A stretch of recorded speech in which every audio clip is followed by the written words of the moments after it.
Hey everybody, thank you for tuning into this week's episode of Fans Perspective Podcast. Before we get into this week's brand new episode, I just want to share a little bit of news regarding some changes that's going to be coming to this podcast. If you have listened to us before, thank you so much for being a listener, and I hope that you have enjoyed it thus far. And as I mentioned, some changes are going to be in line. So just to give you a little bit of a background in the Fans Perspective, I am the one who produces it, I edit it, and of course I am joined every week or every other week by, some good friends of mine, and I really appreciate their time to this point, and their willingness to do so, their willingness to appear on the podcast. It's been so much fun to just talk about everything entertainment that I love and that my guests love, but there is some changes coming. As I mentioned, I am the producer of this show, but I have had the privilege of being distributed by starsandcelebs.com and by chudhub.com. I just don't know what partnership is going to look like from here on out, so I am working on distributing this on my own. This episode is uploaded to YouTube where you are listening to it, and I am going to try to upload these on Apple Podcasts and Spotify, so please be on the lookout for that, and I will share that information as soon as possible on when all of these episodes will be available on another outlet. But don't forget that you can follow me on Instagram at Chris Laporto, and the Fans Perspective still has the Instagram at Fans Perspective Pod. I also have a Facebook. You can find me on there and just stay in touch, and I promise you that the Fans Perspective is not going away. It's just facing some changes. So without further ado, I hope you enjoyed this week's episode. It's all about Halloween, the Halloween movie franchise. And yeah, thank you for tuning in. Enjoy. You're about to tap into the Fans Perspective, where all things entertainment are talked about by the fans who love them the most. Now let's dive in with your host, Chris Laporto.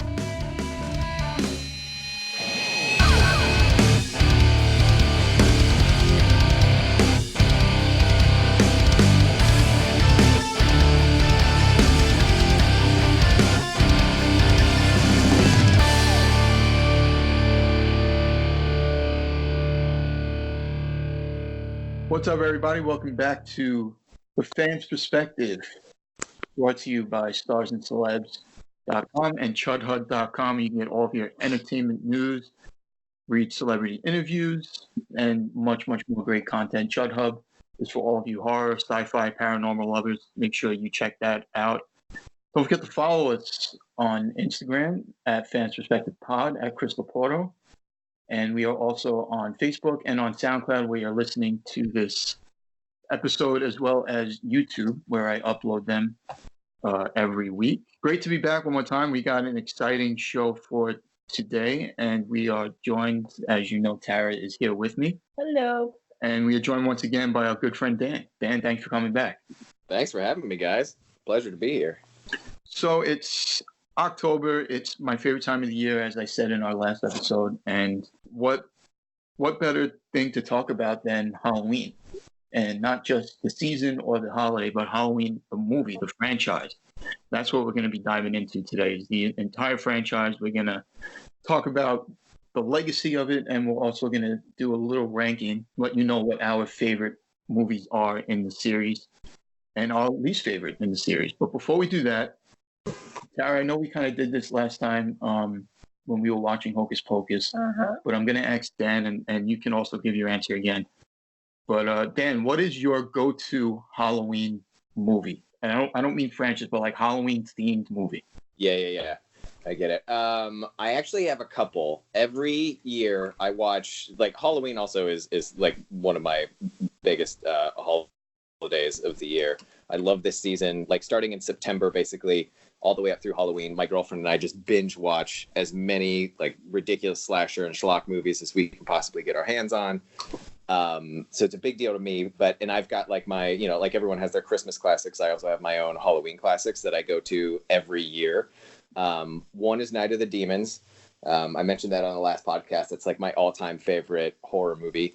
I watch that every year. I try to wait till as close to Halloween, if not on Halloween, as possible to watch that one.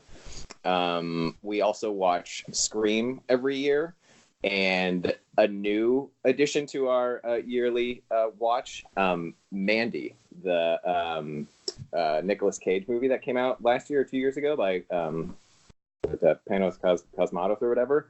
That movie is Lovecraftian and trippy and bizarre, and I just instantly fell in love with that and have watched it half a dozen times since, and now have just made a commitment to watch that every year around Halloween. Though it's not necessarily a Halloween movie, but still, I put it in there. So I'm cheating, and I'm giving you 3 answers instead of 1.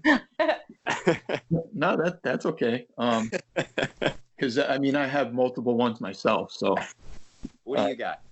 Well, I got every year I watch the original Halloween and Halloween 2, and I try to do it on Halloween if I can, or as close to it, even the day after if I have to. But just so I can make sure I get it in, otherwise it doesn't feel like Halloween to me. Also, a newer one that I've I don't want to say I've watched it every year, but Trick or Treat has become another favorite Halloween movie of mine that I have gotten into only the last couple of years. Just rewatching it every year. You're totally stealing my answers. Trick or Treat's great. I love that movie. It's really, really awesome, and I'm hoping that they do another one. Yeah. And what a great character is Sam, like the little pumpkin head guy. He's so cool. And Nightmare Before Christmas, which is kind of, to me, it's both Christmas and Halloween, but it's a favorite of mine too. So that would be my 3. I'm doing 3 now? You don't have to set the precedent. I guess for Halloween, I would say the staples are Hocus Pocus, the Halloween movies. Yes, Hocus Pocus as well. The Halloween movies. And then actually, I use I feel like October is the best time to discover new horror. So I feel like every October around Halloween-ish, I try to find new movies to watch, new classics, new fun things. It's probably the most explorative that I am when it comes to horror movies. Otherwise, I'm just watching the things that I already know and love. Yeah, I'm always willing to try a new movie in October and make sure I watch at least 3 new horror movies. All right, so let's get into why we're here. We're going to talk all about Michael Myers and Halloween. So the original movie, written and directed by John Carpenter. So basically, it's John Carpenter's baby. He is responsible for the whole phenomena that became Halloween. It started in 1978, spawned 8 sequels and 3 remakes.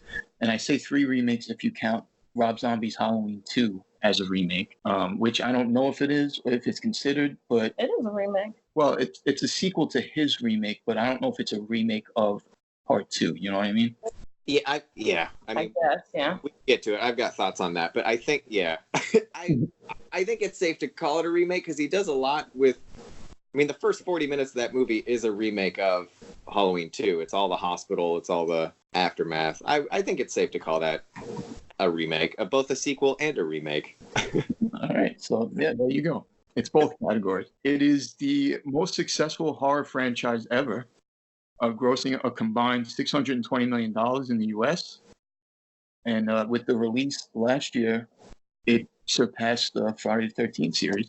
And it's spawned a ton of merchandise as well, books based on the movies, comic books, which I want to get into the comic books because they seem like they might be pretty cool. Video games, costumes, of course, collectible figures, all types of stuff. And he's arguably the most popular horror character ever. Would you guys agree with that? That he's number 1 as far as popularity? I guess I personally would have a hard time naming someone in that category in general, but I feel like I wouldn't scoff at someone who said he was. I wouldn't argue with them. I would just be sure, okay. I don't have strong feelings either way. I think in my eyes, there's 3 kings. Yeah. Yeah, absolutely. Yeah, I wouldn't argue with someone if they said Mike was number 1. Yeah. Ditto. I think it's Freddy, Jason, and Michael Myers, obviously. So I mean, I think it's hard to separate and say who's the most popular. I mean, they're all 3 iconic. They all 3 have looks that are so instantly recognizable. I think you'd be hard pressed to say this is number 1. Yeah, I think it's just it just comes to personal preference at that point. Like who's your favorite of the three? Right. So I'd be like, okay. Yeah. Yep. Halloween is considered the movie to give birth to the slasher genre because of its success, and it became a blueprint for everything slasher that came after it. However, there are films that came out before it that are considered slashers, like Silent Night, Deadly Night, Texas Chainsaw Massacre, which I personally don't look at it as a slasher. And then, of course, there's Black Christmas, which is considered to be the actual first slasher movie. So should Halloween get that honor, that distinction of being the original slasher because it was just the most popular one because of its success? Should we tell the truth and say, actually, it's really not? Look at these movies that came before it. I don't see why we would need to like muddy the water and not just give people the distinction that they have earned. Like Halloween, you can say it defined the genre and say Black Christmas was the first. If Halloween wasn't the first, then I wouldn't say it was the first. And I don't think because it's popular, it should get that distinction. I think if you want to say Halloween defined the genre and kind of like made it what it was for the next 40, 50 years, then great. But I don't see why people would throw that title at it if it's really not true. Yeah, I would agree with that. I mean, yeah, there are other examples that came before it, but this really defined the mold. So, I mean, like, it's the same with, like, zombies, right? Everyone thinks that Night of the Living Dead was the first zombie movie, but actually there was that 30s movie, White Zombie or whatever, that was, like, technically first, but Night of the Living Dead is really what defined the genre. So I'd say, using that as a template, yes, this is the first real slasher movie because it created the mold that everyone else followed. And I'm glad you mentioned White Zombie starring Bela Lugosi, a man after my own heart here. Don't know what you guys are talking about, but sure. It just shows he knows about the classics. Yeah, which I appreciate. Dan watches Microwave Massacre. Of course he's going to know all these other stupid things you're talking about. Oh, Tara. Someday you'll watch movies and join us. So let's talk about critical reception here. Some critics actually praised it when it came out, and of course, a lot bashed it. But one thing, as I was reading up on what the critics said, caught my eye, is that it suggested that it encouraged sadism and misogyny by audiences identifying with Michael Myers. And other critics said that it is a social critique of immorality of teenagers in 1970s America. So am I not educated enough, or am I not intellectual enough because I don't see these things when I watch these movies? Like, I never watched Halloween and thought, well, this is all about, sadism and misogyny. Like, I thought it was just about a guy who was killing people. Like, I don't know. Yeah, I never thought that deep, and I also didn't look at it as like some kind of social critique on the promiscuity of teens in the 70s. One, I think all of us think that people in the 70s were promiscuous. That's like the hippie era, and I think it's just a general assumption that all of them just smoked weed and had sex all the time. And two, that's kind of the slasher part of the formula. Like, I don't ever watch those movies and be like, oh, like they must be critiquing the teens of the 90s and the 80s and the 70s. It's like, no, like teens are supposed to die in these movies, and they're always going to be promiscuous because that was a part of the 3 sins in horror movies, just having sex. So it's just like so ridiculous for someone to like write a whole article and bring up all these themes that it's just like unnecessary, I think. Well, I mean, I agree with that, but also at the same time, I do think that horror is very much so like a reflection of our times, and I think that's inevitable, like impossible to separate. Like what's going on in the collective consciousness will make it to screen in one form or another, and I think that like like if you want to go all the way back to like super old classics, right, like Mary Shelley's Frankenstein or something, right, like that. The horror there, right, is really representing like mankind's fear of science and scientific and medical advancements. Not understanding like what is it, like biology was still so new at that time, and we're just figuring out exactly like what makes a human tick, and like what we what kind of like powers we have over it with medicine and science and things like that. And so of that is born this this monster of like this science gone awry. You get the same kind of stuff with like vampires, right, from the like Victorian era or whatever. It's like literally like everyone's so sexually repressed. Vampires, here they are, these like representations of like lust and sinful, seduction, that represent so much more than just like, oh, it's a monster that drinks your blood. Like there's a lot more behind the scenes on that. And I think that that's true. If you look at this era, like the slasher golden age is really mid 70s to early 90s. And that's, the rise of AIDS, right? The repercussions of free love of the 60s, right? Coming back to bite us with like sexually transmitted diseases and, the problems with promiscuity and things like that. I think that there's something to be said for that. And I'm trying to think of like more modern examples, but I mean, like horror is still, I don't know. I subscribe to that, I guess. I've been rambling a lot, but I subscribe to that a little bit, that like, whether we mean to or not, some of that meaning is in there, and that is where we, what we're afraid of at the time and what makes it to screen. I mean, it's definitely a good point, and I think that some of horror, if not most of it, is a little more obvious to what they're trying to convey as a message than others. So, like, I definitely get it with the vampires. I get it with science fiction, especially back in the days where people didn't really understand it. It was new.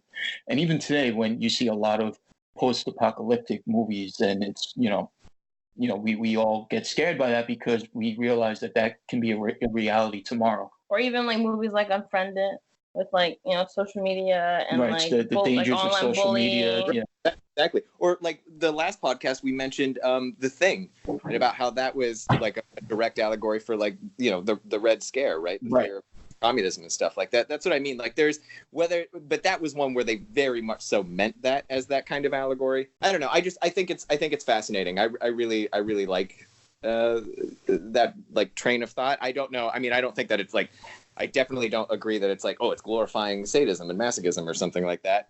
I don't agree with that, but I do think that there's something to be said for like, where that fear comes from. Oh yeah, absolutely. And just to give some other examples, like, I get with the original Dawn of the Dead how that was kind of a look at consumerism because of the idea that the zombies all went back to what they knew, what was familiar, what felt familiar to them, and they were all going to the mall. Yep. So, I get that. But then there's examples like we said with Halloween, with the sadism, misogyny, and like I didn't connect with that. And even if you look at Alien, which I hope to do a podcast about that franchise very soon, there's a new documentary about Alien, which I haven't watched, but apparently it talks about how that is a look at sexuality in itself, and how the chest burster represents some type of sexual message, for lack of a better term. And it's like, I never saw that. Like, I don't get that. Like those are like, when it's obvious, or and even sometimes I can dig a little deeper and be like, yeah, okay, I see it, I get it. And then there are things where I just don't get it. Yeah. So for the critics to say that this is like that Halloween promoted or encouraged sadism and misogyny, no, I don't think so. It was a critique of immorality. What decade were teenagers not immoral by having premarital sex and stuff like that? Like, I just don't see it. I think Charles Manson promoted all the stuff that they're talking about, not Michael Myers. All right, so any other thoughts on that? Because I feel like that's a pretty interesting topic, one that maybe we can dive into further in the future. Yeah, I honestly think like you could do a whole podcast on like the origins of horror and like the influences and meanings, whether intended or not. And I mean, that's also just like the nature of creating fiction, right? Like, just because the writer didn't intend it doesn't mean that that's not what the audience picks up. You know what I mean? We'll have to revisit this. Yeah. let's get real deep. Right. So another thing that's interesting about the Halloween franchise is that it's become a choose your own adventure kind of franchise. It's really a matter of, it's become, which storyline do you prefer, right? So let's kind of look at how these storylines kind of branch. So you got the original one, the original part 2, which then goes into parts 4, 5, 6, and I would say H2O and Resurrection. But then you have another way where it can just be 1, 2, and then H2O, and then that can be it. Yep. Or it's 1, and now 2018, and now the 2 sequels that are coming out for that. And you can also do just Rob Zombie. You can do just we'll get. So Yeah, that's a whole other kind of like choose your own adventure, I guess. I guess if you want to do that, fine. Yeah. So, how do you feel about that? How do you feel about all the sequels and the way that like they've kind of what's the opposite of canonized? I forget the word. Retcon. Like, some of them have retconned some of the other sequels. The remakes have kind of retconned all the other movies completely. How do you guys feel about that? Do you like it? Is there a choose your own adventure that you prefer? Like, which one do you like out of them? I prefer 1, 2, H2O. No Resurrection, trash. So just those three. And generally, I think I go back and forth with it. Sometimes I'm like, oh, that's like it's kind of cool, right? It's like it gives us opportunity. Like spoiler alert. Laurie Strode dies in one of the later sequels, and then for a fan who's a fan of Laurie Strode, you're like, oh shit, like that's the end of her. But when you have these like kind of choose your own adventure opportunities, she's been in like 2 other movies, so it's like you kind of get to like you get a do-over, I guess, which is fun with characters that you like and love. Like Danielle Harris coming back for the Rob Zombie movies is cool. Like we thought we'd never see her again. She wasn't in part 6 when her character died, so like it's good to kind of have those callbacks in that way. But I honestly think sometimes it gets really confusing and annoying. Like when I'm trying to like when I'm talking to friends or like people who are not familiar with the series, and I'm like, oh, like watch this movie, and they're like, well, I thought this lady died, or like I never seen that, or like what's this? Or I thought it was a Rob Zombie movie. It like causes all this like confusion, and it's just like unnecessary. And I guess it's also kind of annoying, right? Like I think after Resurrection, I wasn't happy about it, but I was okay with Laurie Strode dying and her storyline coming to an end. And then it was like, just kidding, she's back, we're joking. Like, that's annoying. So I go back and forth with thinking it's cool and then thinking it's really frustrating. I like it. I applaud their boldness to just being like, oh, whoa, whoops, we drove that off the rails. Let's try again. And then, whoops, we drove that off the rails again. All right, do over, but like for real. As far as like which continuity I prefer, I like Tara. I cycle between liking 1, 2, and H2O, and 1 and the 2018. I really like, in both cases, we see different aspects of Laurie Strode dealing with trauma, like in different ways. In the H2O one, she had like faked her own death, but she's like a high functioning alcoholic. She's paranoid. She can never rest. But she's integrated in society, like, and is getting by. But in the 2018, she's off the rails, but like almost in a Sarah Connor kind of way, which I like. Like she's obviously still stuck in that moment. She hasn't moved past it. She's got severe PTSD, but she's also used that to sharpen herself and prepare herself.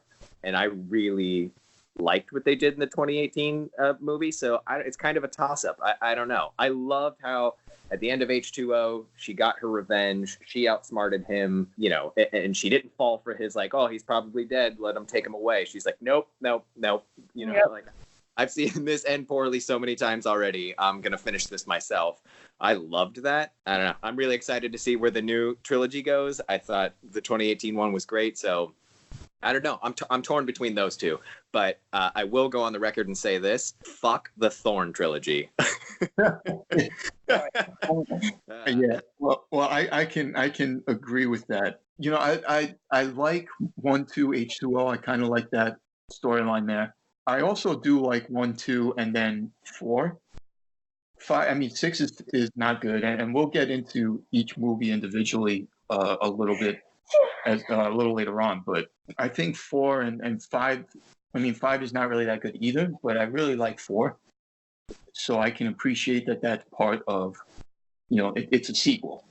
So I like that storyline. 2018, I thought was good, but I have a problem with it. And the problem that I have is that they did not include the fact that they're brother and sister anymore.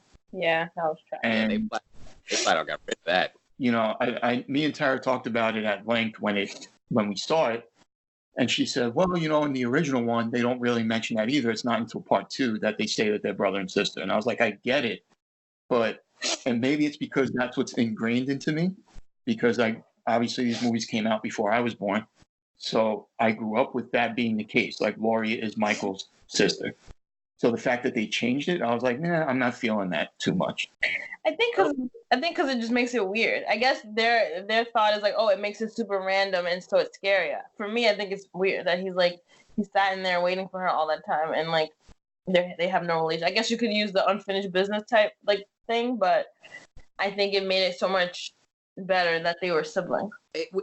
The way that I took that is that was like the writers basically winking at the fact that they are getting back to the original heart of the very first movie, that it's just a cold-blooded killer, you know what I mean, with just a singular focus and a singular drive, murder all the things, and he's just fixated on Laurie just because she was the first one that he saw after he escaped, and just like that's the one, and she keeps getting away, and so he just can't stay. She's the itch that he can't scratch, and I think like I took that as like them winking at the fact that like the plot got so convoluted over the course of the 8 sequels or 7 sequels, whatever it was in the original continuity, that they were just kind of like having fun with the like, hey, wasn't that her brother? No, that's just something the media made up to make it more flashy.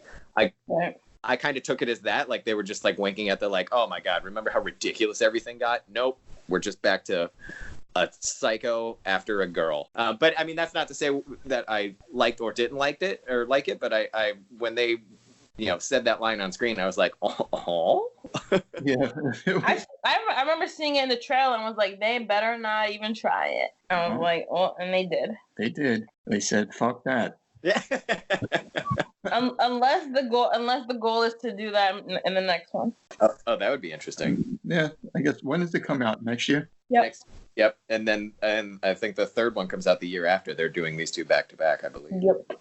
All right, so let's take a little bit of a break, and I am going to leave you listeners with a little trivia question here. Kind of a hard one if you don't look it up. How many different actors have played Michael Myers? And you can share your answer here on SoundCloud in the comment section. You can share it on YouTube in the comment section there, or you can just at me on Instagram at Crystal Porto, at Fans Perspective Pod, and let me know if you can guess how many different actors played Michael Myers. I'll give you a hint. There's a lot. We'll just say that. And while you're doing that, we'll be back in just a sec.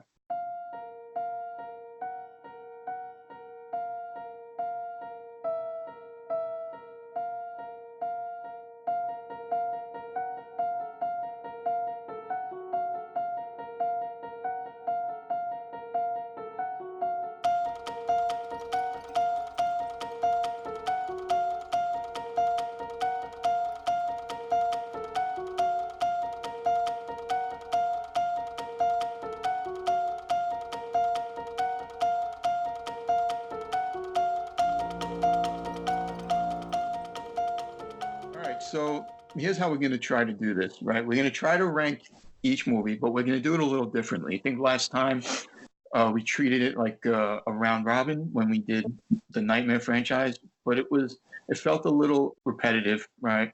So at the suggestion of both Dan and Tara, so thank you, we kind of have a new way to do it, right? So we're going to talk a little bit about each one and then just tell you guys where it falls in our ranking. And then at the end, we will, I guess, review what our ranking is, right? Is that how it's going to go? Yep. It works for me. Okay. Wait, I have a trivia question for you two. Okay. When we were watching Halloween 4 the other night, there was a scene when Jamie and, what's her name, Rachel, are picked up by like the hillbilly shotgun guys. And they're like supposedly going... That's intolerant, there. Supposedly headed to safety, and they pass a sign that says "Welcome to Haddonfield, home of the something." And I don't know why, but I've seen that movie 100,000 times, and I've never once recalled that sign that was prominently like on the screen. Do you guys remember what it was? Well, I do because we watched it the other day. Dan, do you remember? No, I don't. And I think it's a weird mask. I don't even know what it is, but it's home of the Huskers. Huskers, right? So if you know anything about college sports, the Nebraska Cornhuskers. So a husk is what a corn comes in. Yeah, it's just those little things that you pick up on the more you watch. But it was huge. something. It was like they wanted us to see it. I was like, but why? Like, is that some reference to something? It was like the entire shot, and it was like probably a good 5 to 6 seconds of this "Welcome to Haddonfield" sign. And I was like, why is that? And why have I never like paid attention to it before? Why is it that the 80th time I've seen a movie, I'm like, oh, there it is. It's weird how that happens, but it does. Also, I thought Haddonfield was a real place in Illinois. It's actually in New Jersey, not far from us. Too close. If you're asking. Wow. Too close. Yeah. I always try to get Tara to go there, but she won't go. Why don't you two go and just Okay. write a will? Just say I'll leave everything to Tara. Okay. All right, yeah. All right, I'll do it. And why don't you stop at Camp Crystal Lake? That's also in Jersey. That's also in Just Jersey. go on the same route. Just hit all the death spots. I'm trying to get you to spend a weekend at Crystal Lake. Never in your life. See, I think that's the real meaning behind all this, like, you know, we're talking about like the origin of horror and stuff. I think really the intent behind these movies is to just, you know, place that you know, hypnotic suggestion or whatever in our subconscious that New Jersey is a terrible, terrifying place and we should never go. Very possible. There's a lot that goes on in Jersey. Yeah, apparently. All right, so Halloween 1978 released October 25th. $350,000 budget, made $70 million, so not bad there. 96% on Rotten Tomatoes, so it's the highest rated movie in the series. Starring Jamie Lee Curtis, Donald Pleasance, Nick Castle, PJ Soles, directed, of course, by John Carpenter. Obviously, we know all about this. The most famous, I would say, the most famous movie in the whole franchise, and the best one. Here's a little tidbit about it that I found interesting. Dr. Loomis was originally intended for Peter Cushing. How about that? Oh, wow. Who's Peter Cushing? Dara wants to know. I probably know him by face. So if you know anything about Hammer Horror, Peter Cushing is a legendary actor from Britain who appeared in a lot of the Hammer Horror. Scarier. He would have been scarier than Michael Myers. He was also in Star Wars. Yeah, that's I was going to say Grand Moff Tarkin, man. Come on. Grand Moff Tarkin. I didn't forget. I see him playing more of a Norman Bates. But he is Dan, do you like the Hammer Horror stuff? Absolutely, man. Absolutely. Chris, I think at this point it's pretty safe to say, Chris, that you and I might be the same person. I think so. It's actually very exciting. You idiot. So, of course, I mean, Halloween had such a major influence in everything. And what makes the movie scary is the fact that Michael Myers he has no real motivation. He's just doing things. And I kind of like the idea that you don't know what he's about. You don't know why he's doing what he's doing. He's just doing it, which is why, I mean, we'll get into the Rob Zombie stuff. But yeah. I would agree with what you said. Like, I think what makes it great and what makes Michael Myers so terrifying is the fact that, yeah, he can't be reasoned with. He's, like I said, just a singular focus, like completely devoid of emotion or apparently the ability to feel pain. Right. He's the only one that, depending on story thread you follow, but he's the only one of like the big three that stays human. In theory, anyways, throughout the entire series. Right. There's no zombie Michael necessarily, not like, you know, Jason who ends up becoming a zombie or Freddy who's been dead all along. It's terrifying. And the first one is great because it's just so simple. It's there's so many iconic, you know, I just rewatched this just the other day to prepare for the podcast. And like, I mean, not that I needed to because I remember this movie start to finish. It's great, but there's so many great iconic moments in this movie. Like, you know, Laurie in school and she looks out the window and sees him just standing there staring for just, you know, motionless for minutes. The scene where she's walking home with her friends and he's behind the bushes, just staring. The shot where he's following the little kid after he smashes his pumpkin, right? And he just drives by real slow and they do that one real long shot as he drives around the block. It's just... the scene where, you know, Dr. Loomis and what's the nurse's name? I can't remember her name, but come up on the all the escaped insane asylum patients or whatever. It's just like full of so many great iconic, like creepy little moments like that. That just works so well. Dr. Loomis's nurse was Marion Chambers. Marion Chambers, thank you. She's great.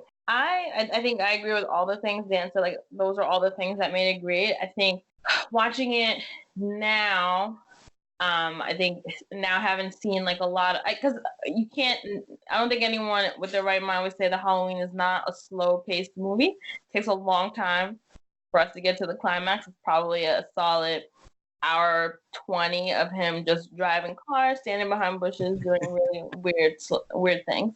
But that's all great, right? I think for me, in rewatching it in the last couple of years, I've caught more things that annoy me. Like I really hate Annie. I think Annie might be one of the most annoying characters in any horror movie. Between her just screaming about this Paul person on the whole movie, I think her and PJ Souls both are probably two of the worst friends of all time. I don't know why Laurie even talks to them. They're annoying. They're super obnoxious. Like they're like. The way they were talking to Michael, obviously not knowing who he was and how dangerous he was, but they were like taunting him and just being like weird. I don't know. I just really hated her friends. And so it takes away from, feeling bad for a lot of the kids. I think the only person I felt bad for was Bob. And then Ben Tramer, because Ben Tramer made the mistake in costume that year and ended up dying. Halloween's a little hard to watch now because I really don't like Annie. And I think she's very annoying. And the whole movie, she's saying the same thing. That's interesting. Wow, that really ruins the whole movie for you? It doesn't ruin it, but I can't sit down and watch it like I used to. Like I think in the last 2 years, I've just been like I just want to fast forward past any part with her friends. They're both idiots. Wow. Okay. Well, PJ saw another casting tidbit here. PJ Souls at the time was dating Dennis Quaid, and he was going to appear as her boyfriend in the movie, as Bob. Bob. But of course that didn't happen. Dan, how could you not mention the infamous Bob kill? Well, I guess the kill is, I think the kill is interesting because of it shows strength, his strength.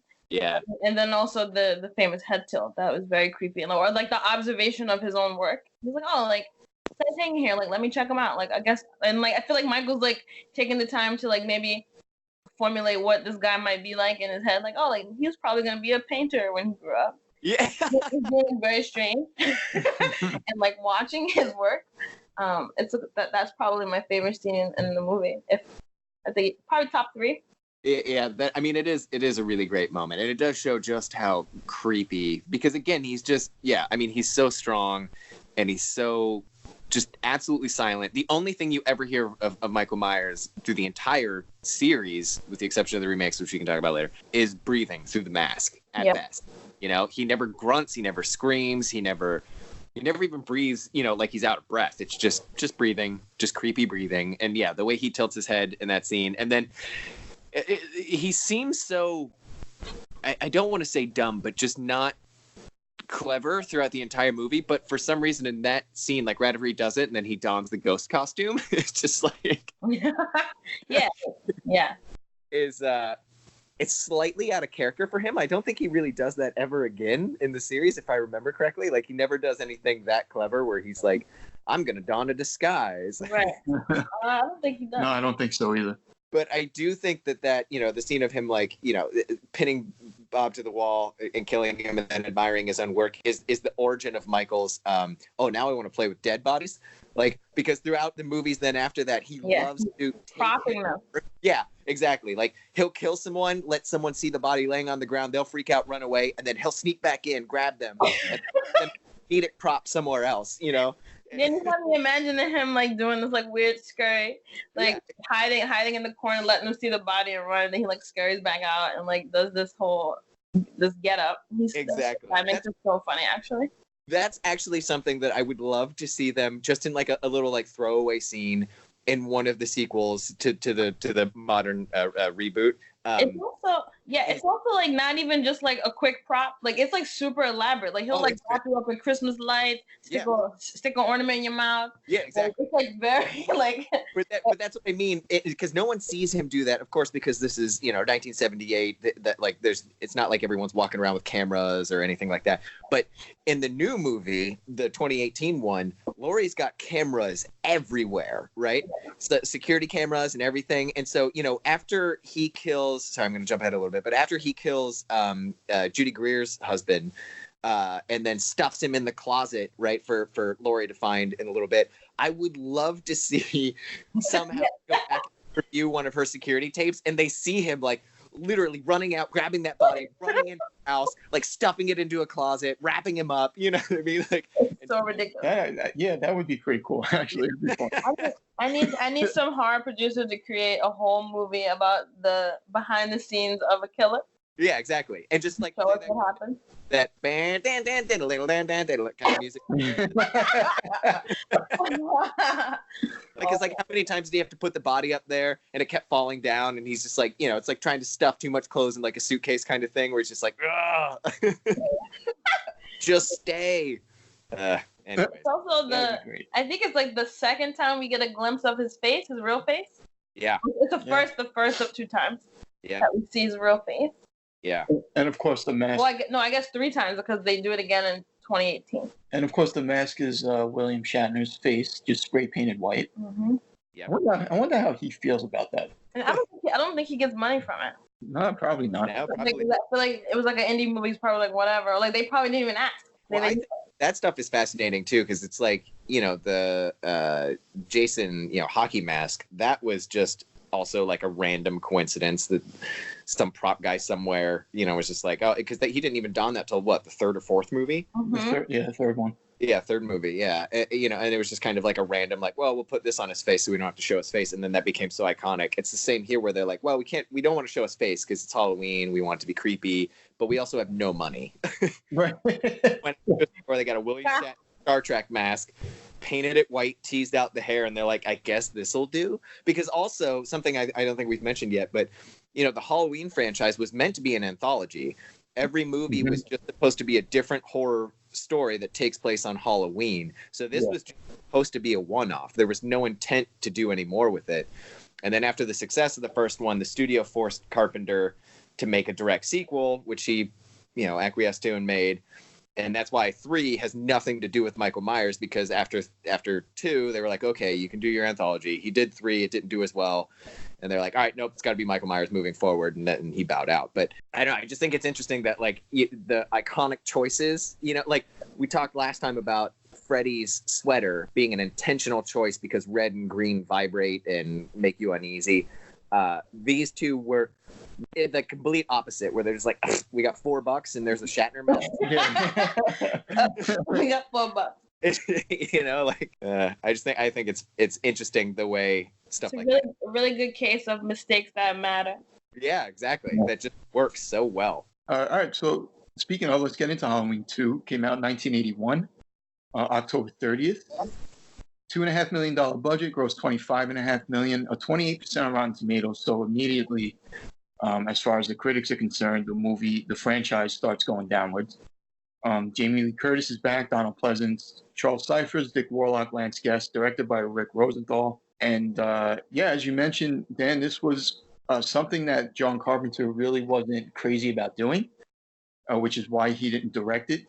And him and Deborah Hill wrote the screenplay, but he did not want to direct it. And this was supposed to be the end of Michael Myers, which is why at the end of the movie, he kind of blows up. This is the end, friend. And it takes place on the same exact night as the first one, but this time Michael is chasing Laurie in a hospital. And but you know what? Like the critics bashed this one for being more violent. Michael, of course, kills a lot of people. This one thing that we forgot to mention: Part 1 has really no blood, but Part 2 has a lot of it. So they kind of bashed it for. But barely. I don't remember a lot of blood. No, there was a lot of blood in this one, but they bashed it for its violence and for its gore. And you know, the reason why they thought the first one, one of the reasons why they thought the first one was so clever, is because of its simplicity, and that Part 2 just kind of upped it to an ante that they felt wasn't needed and was too childish.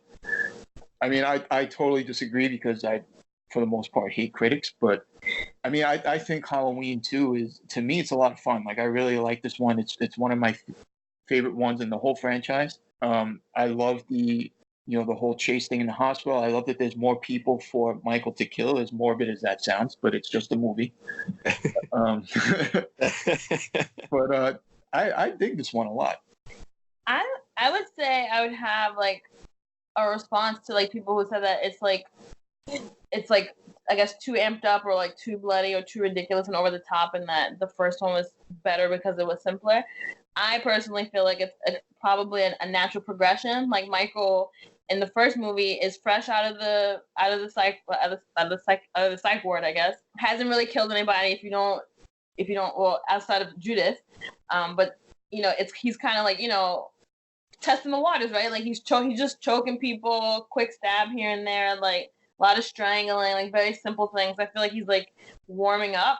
And I think by the time the second movie comes around, he's like, all right, I think he's committed to it. He's like, I'm going to do this. And like, I think it's a natural thing for a killer to just get worse.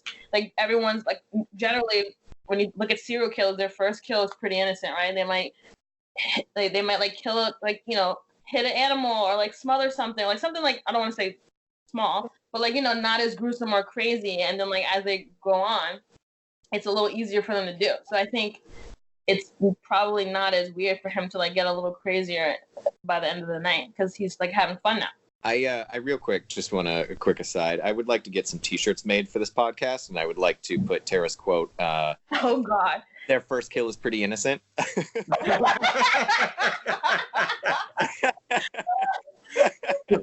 we can put that in a log somewhere, or like use it in the promotion of the podcast, I feel like that. Dan, how dare you? You know what I'm saying? No, I get it. I agree with that. I think that, first of all, I think it's this is tough for us, right? Because we're coming at it with a historical lens, right? We've seen them all, this entire series, like after the fact. Obviously, none of us were born in '78 to have watched it, the original. Chris was. Part of that is they didn't know what slasher series were. Right. So they had no idea what they were in store for, what was to come. But I also agree, and I think narratively it works because, just like what Tara said, like he had just escaped from the institution, right? He's like just kind of getting his feet wet. But also I viewed it as, by the end of the first movie, he'd been shot. What was it? How many times? Stabbed in the eye. I shot him 6 times. Yeah, exactly. I shot him 6 times. Yeah. He'd been shot 6 times. He'd been stabbed in the eye. He'd been injured, and the one got away. And now it's like he's mad. You know what I mean? So all of his kills have so much more rage behind them now. Whereas before, everything was all just like cold-blooded. You're in my way. I'm just feeling this out. And now it's like Lori got away. I've got to get Lori. Anyone I encounter is going to get the worst kill I can think of. And so it worked for me. It was building. He's escalating, but also he's just pissed. And there's also something, and I can't remember where I saw it, but it was somebody talking about Donald Pleasance, and at the end of the first movie where he is, after he shoots Michael and he goes over to see Michael's body laying on the ground after he falls and he's gone. And Donald Pleasance said to him, he's like, I can do this 2 ways. Well, one of 2 ways. I can look at him and say, oh my God, I didn't know this would happen. Or I can look at him and say, oh my God, I knew this would happen. I always found that to be brilliant in a way that he would look at it, and that's the way that they went with it. Yeah. Because like I knew it would happen. Oh shit, I knew that this would happen. Yeah. So, it makes sense that he would be pissed off and, doing worse to other people because, he's on a mission. He's on a mission, and he's Donald Pleasance knew when he saw it, he's like, I pissed him off now. Do you know what I kind of love? I feel like that, we've already talked about how Halloween is like the first slasher movie. I love how the tables end up turning because, like, when you look at other horror movies to come, like the Nightmare on Elm Street and Scream and all these other movies, it's always the teenagers pleading to everyone that I'm not crazy, this person's coming, this thing is real, and parents and adults don't believe them. And you got Dr. Loomis, this 70-year-old man who is running around town, and everyone's just like, get out of here, old guy, like, you're nuts, this is not like this guy, like, he's like, it's kind of just funny to see that it's usually the teenagers who are pleading with adults to like, listen to me, this is real, and you got like, a super senior citizen like running around and no one's paying him any mind. And it's not like he has no credibility. He's a doctor. He's Michael's doctor. Yep. To be specific. So I don't know why people would think he would just be saying this for fun. Like, he's not senile, and it's like people are dead. So what is the actual issue here with you just listening, sitting down and believing what this man is saying? Like, he was the most qualified person to talk about this, and no one's there. especially after the events of 1 and 2. Like, I can give it a bit of a pass in 1 and 2 because, like, you know, no one's heard from him in 15 years. He had only killed one person as a little boy, you know, like, no big deal. But after the events of 1 and 2, I think absolutely. Right. Like, when Loomis shows up into town, it should be their automatic response to be Like, like, oh no. Like, oh no. oh shit, Loomis is here. Town's going on lockdown. We got it. You know, but I also want to say one other thing real quick about this before we move on to the next one. I love that this sequel takes place immediately after the first one. I love that they didn't do a year later, that it's just a direct continuation. And so you should watch these movies back to back as just one long, horrible night. I think that it's a great way to do a sequel to something like this. It doesn't beg the question, you know, like, well, where's he been for a year? What's he been doing? What's, you know what I mean? Like, Right. Everyone had a bad night, and it just gets worse. And just to touch on that, when I was doing research, the original idea for this part 2 was that it would be later on, at least a couple of years later, and that Laurie would be living in a high-rise apartment and Michael would be stalking her there.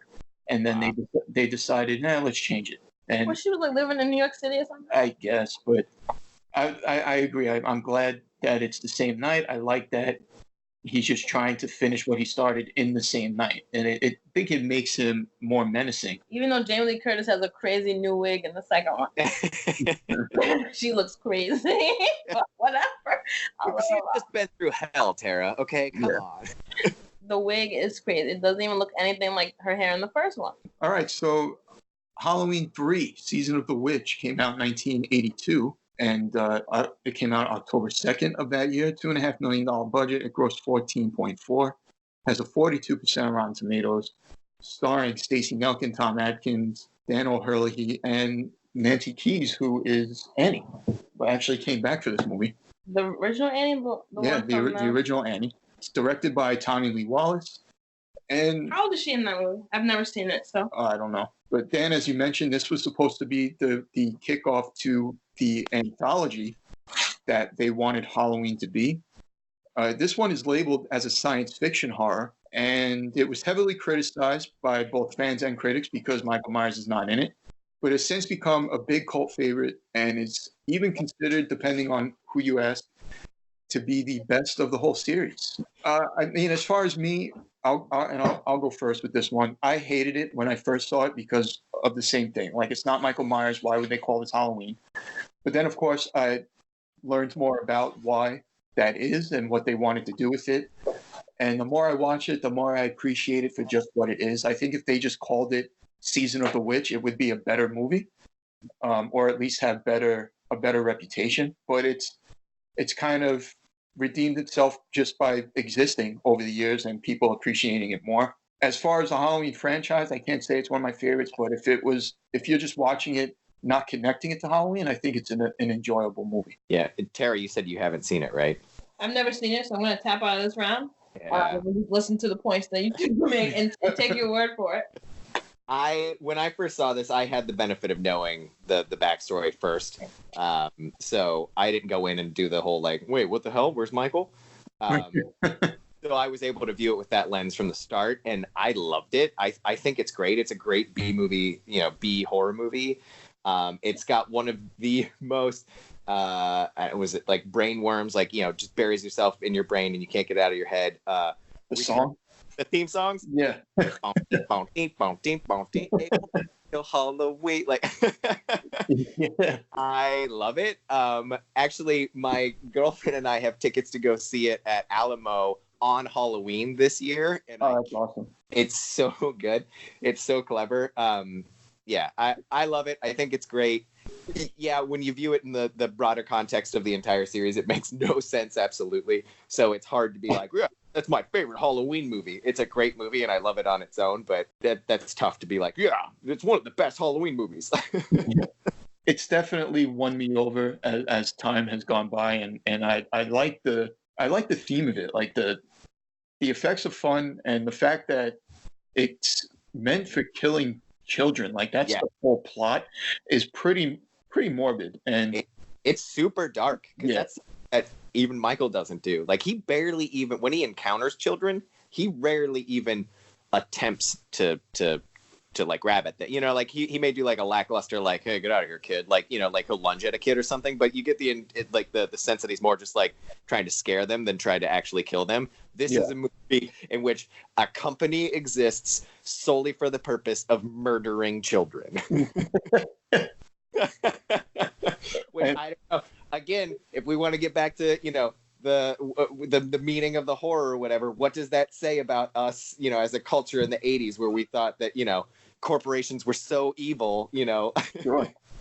I think really that's a commentary on the necessity of, you know, government oversight in corporations, especially when it comes to the manufacturing of children's goods, you know. It's a good point, and it makes sense. I mean, in this one, there's a lot of dark magic. Like, I think the villain is supposed to be some type of wizard or sorcerer, and the magic comes from Stonehenge, which I think is cool because nobody really knows what the hell Stonehenge is or what it's for. So I think using it for that aspect is pretty cool. And I like the masks, the idea of the mask. And when the kids put them on and there's that thing that goes off that when it starts to kill them, they have like snakes coming out of them and, you know, bugs are like their heads kind of melt almost. Like it's and we're just talking about it as a movie, but it's fun to watch. Yeah. And I also really like the ending that it ends on a cliffhanger. You don't know if he gets them to pull the commercial or not. Yeah, when he's literally screaming on the phone to shut it off. It's definitely a fun watch. It's just, I don't know if it's a shame or a good thing. I mean, obviously we love Michael Myers and we love the franchise, but is there a part of you that wanted to see the anthology come to life a little bit and see what they could have done with it further?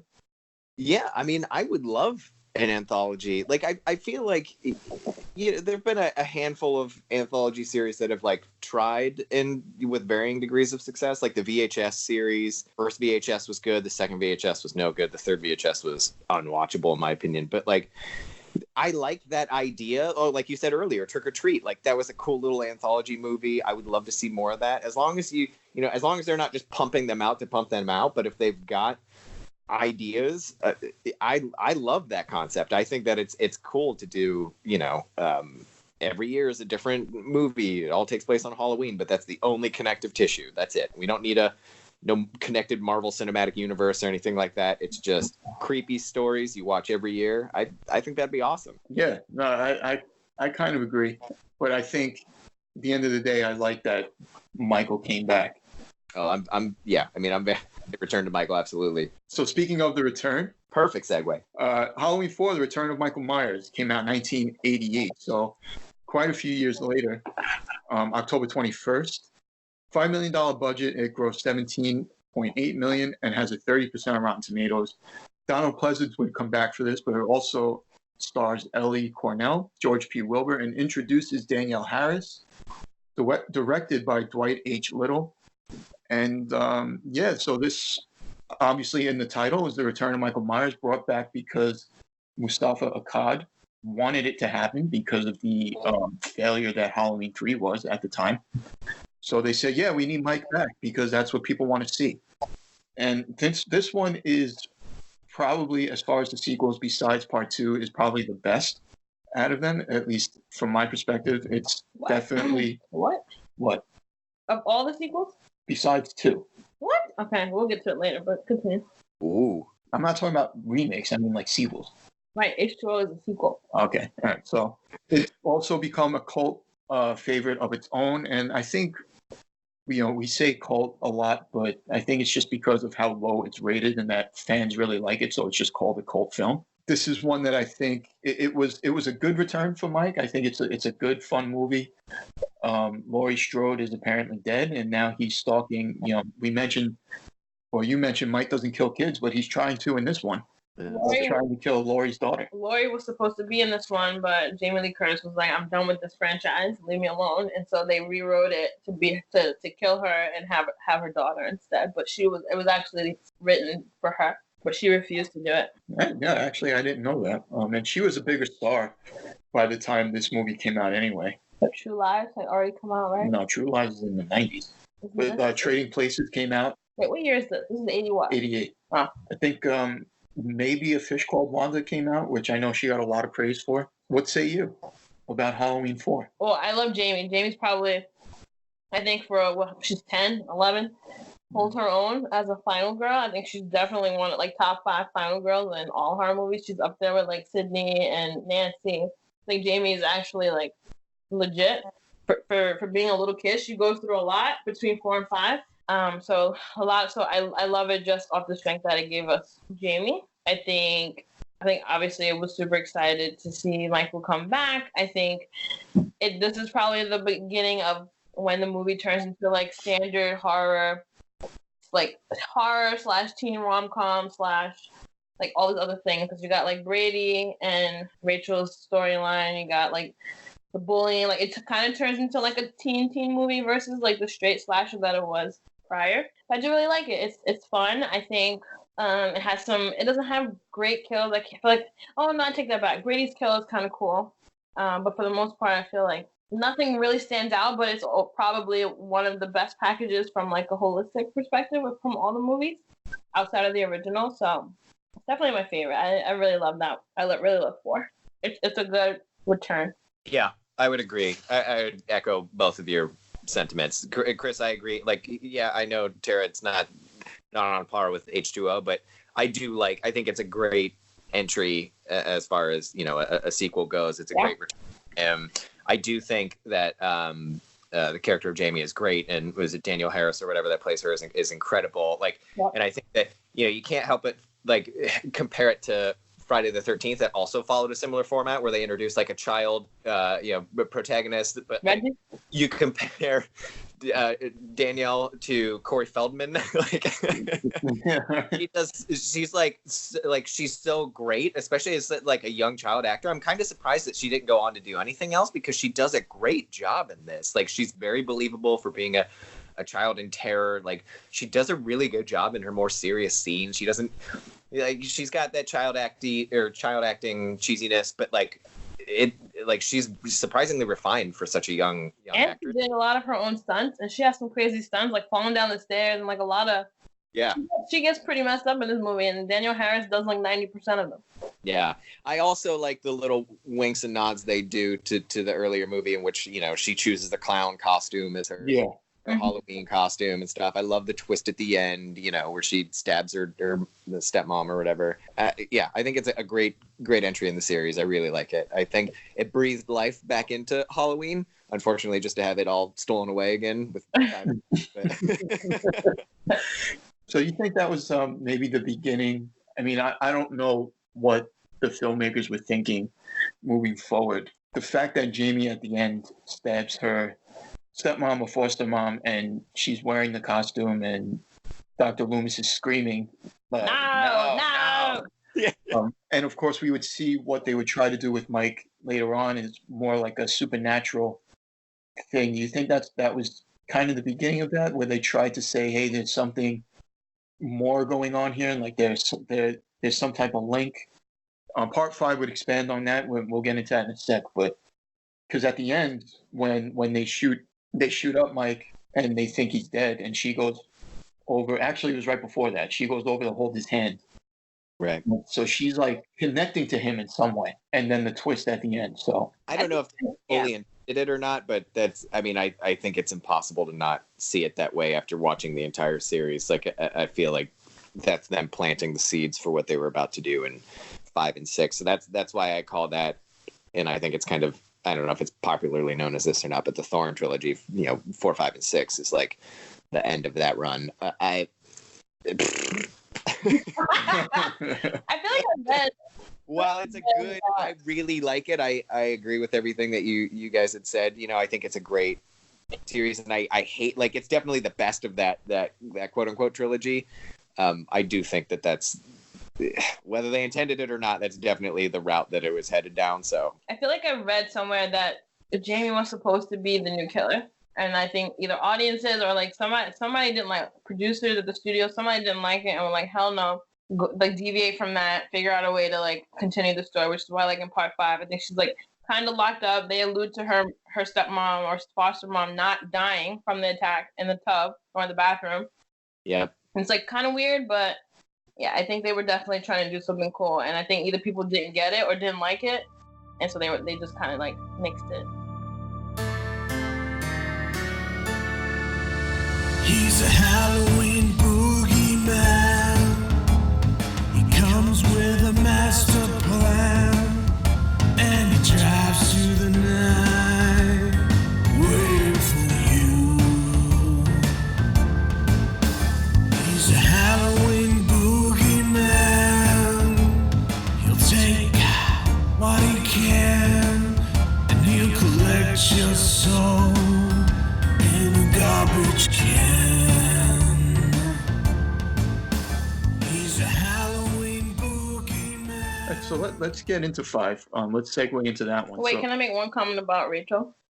Okay. After watching it again this weekend, if you had asked me like about Rachel before, I always had this fond memory of Rachel and like feeling like she was like this great heroine, and like I was so upset when something happened to her. But looking back, she was kind of awful until like the very end of part 4. Like in terms of like she was mean, she wasn't very nice to Jamie, and she was kind of a spoiled brat and very self-centered and all about herself for a very long time, for a majority of the movie. And I think at the very end, she like, you know, obviously tries to help Jamie and like proves herself, but I didn't realize that she was as awful as she was like for the majority of the film. Like she, like even like when Jamie's like, she asked for something like, "Are we gonna do something?" She was like sisters, and she was like, "I'm not your sister, Jamie." And I was like, "Whoa!" Like, just let the little girl like why she? I think Jamie understands that you guys are not blood related. Like, why can't you just let her have the win? Like, it was just I don't know. She was kind of gross and all about, and she was like boy crazy. But continue with part 5. Well, now that Tara's gotten that out. Yeah. No, I see what you're saying though.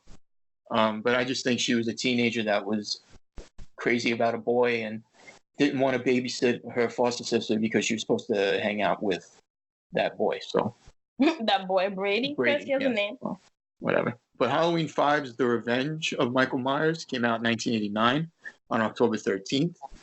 $5 million budget, grossed $11.6 million, has a 13% on Rotten Tomatoes. Danielle Harris, Donald Pleasance, Ellie Cornell would all come back, along with Don Shanks and Wendy Kaplan. Now, this one is obviously towards the bottom of the pack in the whole franchise. Directed by Dominique Othenin-Girard. Yeah, it just doesn't have the same impact as Part 4 does. I don't know if I can bring myself to say that it's horrible, but it's definitely not as good. Rachel dies early on in the movie. Jamie is now, for most of the movie, unable to really speak. I don't really know why that is. And she's got kind of like a new friend that kind of is the star in a way, played by Wendy Kaplan, Tina. Our friends, Rachel's friend. Well, it's Rachel's friend, but Rachel dies early on, and I think there's more interaction in this movie between Jamie and Tina than there is with Jamie and Rachel. Well, that's because what's her name? Ellie Cornell was being a biznat and wanted a whole bunch of money and like wanted all these things and was trying to give like character direction, and they were like, we're killing you. And I think her death was supposed to be a lot more brutal. I think he was gonna like stab her in the face or like I don't know, it was a slice her throat or something. I don't know. He was gonna shove her down her throat, and she hated that. She was like, Rachel deserves better than that. I'm not gonna do it if you kill her that way. So that's why her death is like super corny, and it's like a stab to the shoulder, and then we don't see anything else. But he was gonna like shove something down her throat, and it was gonna be more brutal, and she was just being like obnoxious the entire time. So they like wrote her off, and then she had a problem with the write-off, and so that's what we got. I think they saw Joey go mute in Dream Warriors, like, cool, let's have Jamie do that too. Yeah, I also, when I was rewatching that, was wondering, like, because I couldn't remember why she didn't have a voice, you know, before I rewatched it, and then I rewatched it, and they never addressed it, and I was like, is this something that was, like, left on the cutting room floor for some reason? Like, and they just decided, like, who cares? She doesn't have a voice, no one needs to know why. It was weird. I don't know. Yeah. Sorry, go ahead. No, I'm going to say this one has no likable characters, no fun kills. Well, this one that I thought was funny, you know, we talked earlier about Michael loving to play with his dead bodies, like his crazy attic, you know, of like dead bodies where she like runs upstairs and they're all propped up like that, like some weird dinner party or something. It's meant to be creepy, but instead it's absurd. And then just like, I don't know. I just feel like something was lost in translation. Like it was written by someone who didn't or from like a different culture or different language or something, because things just seemed weird. Like Jamie runs upstairs, sees all the dead bodies, freaks out for a second, then climbs into the coffin, and just because she says like uncle, he stops. They touch hands for a minute. She asks to see his face, and then he like takes the mask off and then just starts flipping out again. It was just like, oh, wait a minute, what am I doing? I want to kill this girl. And it's just like, what is happening here? I don't understand what they're like. Did she touch his humanity for a brief moment by calling? Yeah, don't they show a teardrop? Isn't he crying? Yeah, it's like a single teardrop. Is that why? Is he just like, oh, wait a minute, yeah.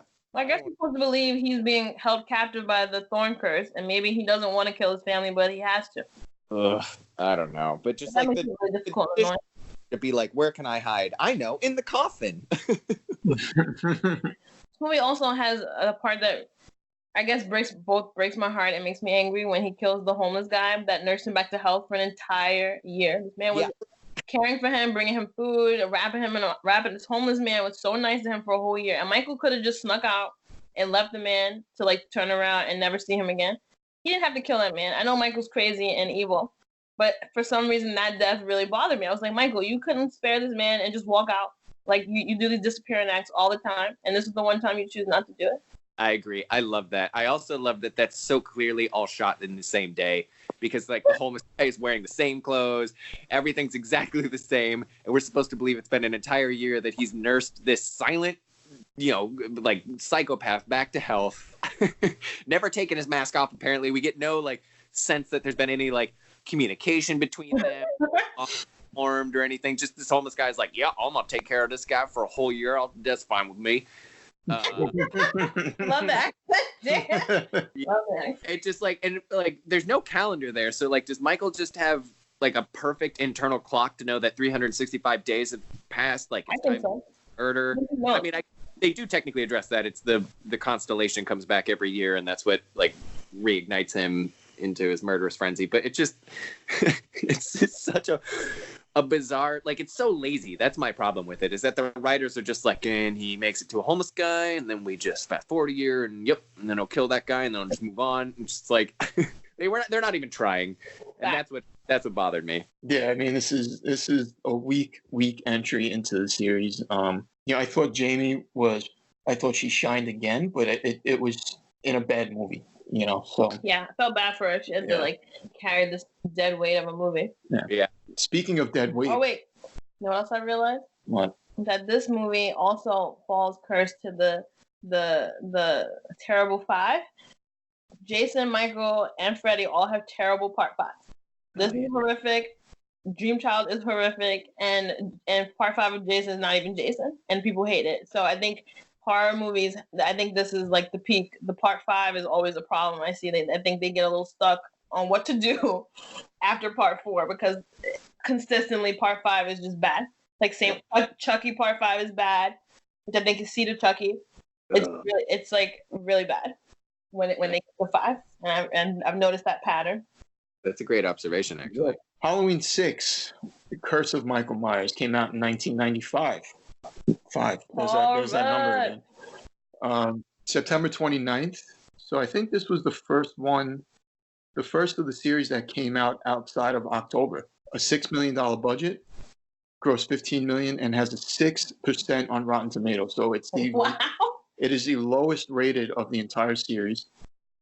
Donald Pleasance would come back as Dr. Loomis, but Paul Rudd, is in this, along with Marianne Hagan, George P. Wilbur, Mitchell Ryans, directed by Joe Chappelle. This one sucks, right? I mean, the acting is bad, the story is bad, and they completely changed the entire origin. Well, maybe not change, because we never had a real one, but they try to give us one by saying that he's part of this cult prophecy of this, was it the Thorn, right? The Thorn Order, and they curse him to kill his family. I don't know, some bullshit. When is the first time we see the man with the hat? Is this one, or is it 5? No, it's the end of part 5. Yeah, exactly. Yep. Because he breaks him out of jail. He frees him from jail. Yeah.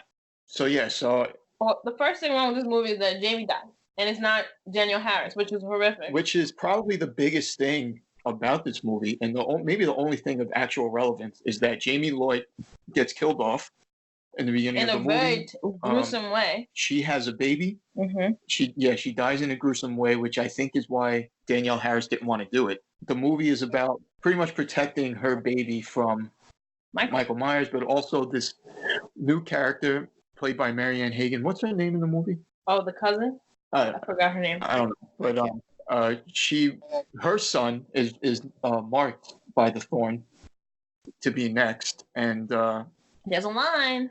it's just I mean, to say that it doesn't work is being nice. I mean, I think this movie just sucks all around. It is pretty bad. All around. It's just it's so 90s in all the wrong ways. Again, like it's so convoluted, and it's honestly a slap in the face to the original Halloween, where, like we already talked about, what made it so great was its simplicity, and this is one where they're like, no, we have to explain everything and jam in so much bullshit and backstory and reasoning and crap, and it's such like an awkward fumbling attempt at like tying it back to the series too, with having like Paul Rudd play older what's his name, Tommy or whatever. Yeah, it just, oh man. This I remember this movie really well. I rewatched it just in case, like I wanted to see if I'd be surprised that, like, you know, there were scenes that I've forgotten, and no, for some reason this movie is burned into my brain and I just cannot stand it. It's just, I mean, they're literally like the scene towards the end, or like at the 3/4 mark or whatever, where it's revealed that it was Loomis's boss from Smith Grove was actually, you know, the head of the cult or whatever. They come into the house, and it's revealed that, like, oh, the lady that owned the boarding house was also in on it, and, you know, she was Michael's neighbor at the time and whatever. but like when they do the big, you know, Bond villain reveal, we're like, haha, this was my plan all along, surprise. People literally show up in their room dressed in like all black, but with like bright red thorn symbols on their chest, like they're like thorn superheroes or something. Like they're literally wearing like themed clothing, like they have outfits that they went there. And then like when the cousin dives out the window to avoid being captured by them is like so absurd and hilarious. It just, oh my god. And the final battle in the lab, like when they inject him with like green goo from the fish tanks full of embryos or whatever. Oh god, yeah. Like, what is happening? And then Loomis's send-off is literally, they just leave him there. They're getting in their car and they're like, hey, come with us, Loomis. And he's like, no, I have some business to attend to. And they're like, hey. Yeah. And then that's the last we see of Loomis. What a terrible send-off for Loomis. Like, Yeah. And it's the last time we would see him. Yes, and it's so sad because Donald Pleasance, like, to me, After Michael, he is Halloween. yes, exactly. He's as much Halloween as Michael Myers is, and he, like, Donald Pleasance did such a great job with that role. I loved Dr. Loomis. He was the unifying thread throughout all of this. I mean, he's an old man with a cane who's also been through hell. He blew himself up to try to kill Michael. He's been injured. He's been stabbed. He's been thrown down staircases. He's been beat to hell. You know, he walks with a limp. His face is, he's like Two-Face. He's got like half a burnt face. He's been yelling about the rage to anyone who will listen. I mean, he's always got a gun that he's brandishing at, you know, every moment. Some of my favorite moments throughout the earlier movies, you know, part 1, part 2, is Donald Pleasance's, or I should say Dr. Loomis's kind of monologues when he's talking about how he met this young boy and, you know, realized that there was nothing in his eyes, like he had the blackest eyes, the devil's eyes, and the way he talks about Michael is Very dramatic and cool. very dramatic and just like what makes you feel that Michael is just evil, and it's some of my favorite moments in the whole thing. He sells it, and I mean, not to jump ahead a little, but like his Loomis, like he comes across as not as like a true authority figure. Like he is an actual good doctor, good at what he does, and knows what Michael is, and is trying to stop him at every turn. Right. Unlike, well, I felt like Dr. Loomis, there was no personal gain for him. Like he wasn't doing this to write a book or to be famous, or like I feel like he genuinely like wanted to, like, I think he was like, I'm going to the grave. Yeah. With trying to stop Michael, and that was it, and for no other reason outside of he doesn't want Michael to kill people, which I think is super selfless. Loomis saw the devil and made it his life's work to stop him. You know what I mean? Like it's just so sad that was his final scene. It's just like, no, I've got business to attend to. And then and then it's like a weird like screaming monologue. So I guess we're supposed to assume Michael got him and was like tearing him apart. Yeah. Which sucks. Yeah. I'm reading here that with Daniel Harris had a very similar situation to Kane Hodder and like kind of like being ousted from Jason vs. Freddy. She said that basically when the new executive producer was like, I know you were Jamie in the first two movies, but like I still need to like meet you. I want you to audition. Like I want you to like, prove to me why you should be Jamie. And she was like, the fuck are you talking about? Like I am Jamie. Like why do I have to audition and like, butter you up for this? Like it's my role. Yeah. And they like gave her the runaround for weeks and like, she was waiting around to hear from the agent, and finally they were like, fine, like if you want to be in it, like here's what we're offering, and it was like dramatically less than what she made in Part 5, and so she was like, if you're not gonna respect me, or like I'm not working for this, so just forget it. And so that's how she got recasted, because whoever that EP was, they were just like, I guess not impressed by her or didn't care to like have continuity, and they were like, here's $1, come do this movie if you want, I guess we'll have you here. I think it's kind of fucked up because she was an important part of the series. She's second to Jamie Lee Curtis, I think. Yeah. All right, so that's enough about the shit of Halloween 6. Paul Rudd had a good 95. So it's Clueless too.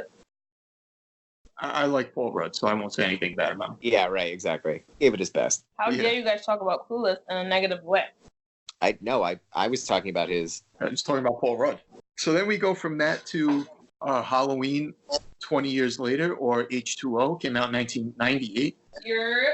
Came out on August 5th, so now it's starting to come out during the summer. Had a $17 million budget, and it grossed $55 million. So definitely not the most successful of all time, but I think, let me just go back, it was the second most money made for any movie. I feel like this is the studio feeling like, we're not gonna go for like Halloween time. We're gonna go for summer blockbuster. This is a big enough franchise. We're gonna like do Gangbuster in a theater. Let's do a August release. Like I feel like that's a little bit of cockiness coming from the studio. 52% on Rotten Tomatoes, so not loved by the critics. It's starring a returning Jamie Lee Curtis to the franchise, a debuting Josh Hartnett, Michelle Williams, LL Cool J, Chris Durand, Joseph Gordon-Levitt has a small part in it. It's directed by Steve Miner. This is a welcomed return to kind of glory, if you will, for the franchise. I know fans really dig this one. I like it, but I will say that I guess it's comparable to the first one as far as it doesn't feel like a slow burn to me. Like I definitely appreciate the original for its simple pacing and just kind of its eeriness. But I think H2O, I would have liked that there was more kills in it. Maybe I got spoiled by the idea of bad guys killing everybody, but probably Dan. I mean, probably what's your name? Chris? I guess we get it right at some point. Tara, I know you love this one, so why don't you start with this? Well, this movie is short and sweet. It's like, I think it's the shortest running. I think it's like an hour 18 minutes, I think, or hour 20. I think it's kind of like how Dan said earlier, like it was everything wrong with the 90s. I think this is all of the good parts of the 90s. I think Josh Hartnett and Michelle Williams are great. Jodie Lynn O'Keefe is great. That other boy, I don't know why they casted him. The boy that played Charlie. That boy, by the way, that's the boy from Jumanji that played the. Yeah. Yes, it is. Yeah. Yeah, that was a miscast. That was a misfire. I'm gonna ignore him. He's like the one little dull spot in the movie. And that Charlie was so horny in this movie. Yeah, and I mean, and Chris always says I'm mean, but I'm like, in real life, that girl would never date him. I don't believe Jodie O'Keefe would beat him, would date him. So it's kind of blasphemous, but whatever. I know we talked about like in the 90s or horror movies in general always have like weird cameos from like rappers or models and just celebrity types, and I think LL Cool J isn't a bad addition to the movie. I don't think he makes it weird or corny or make it seem like a trope, so I appreciate the addition, like his addition to the movie.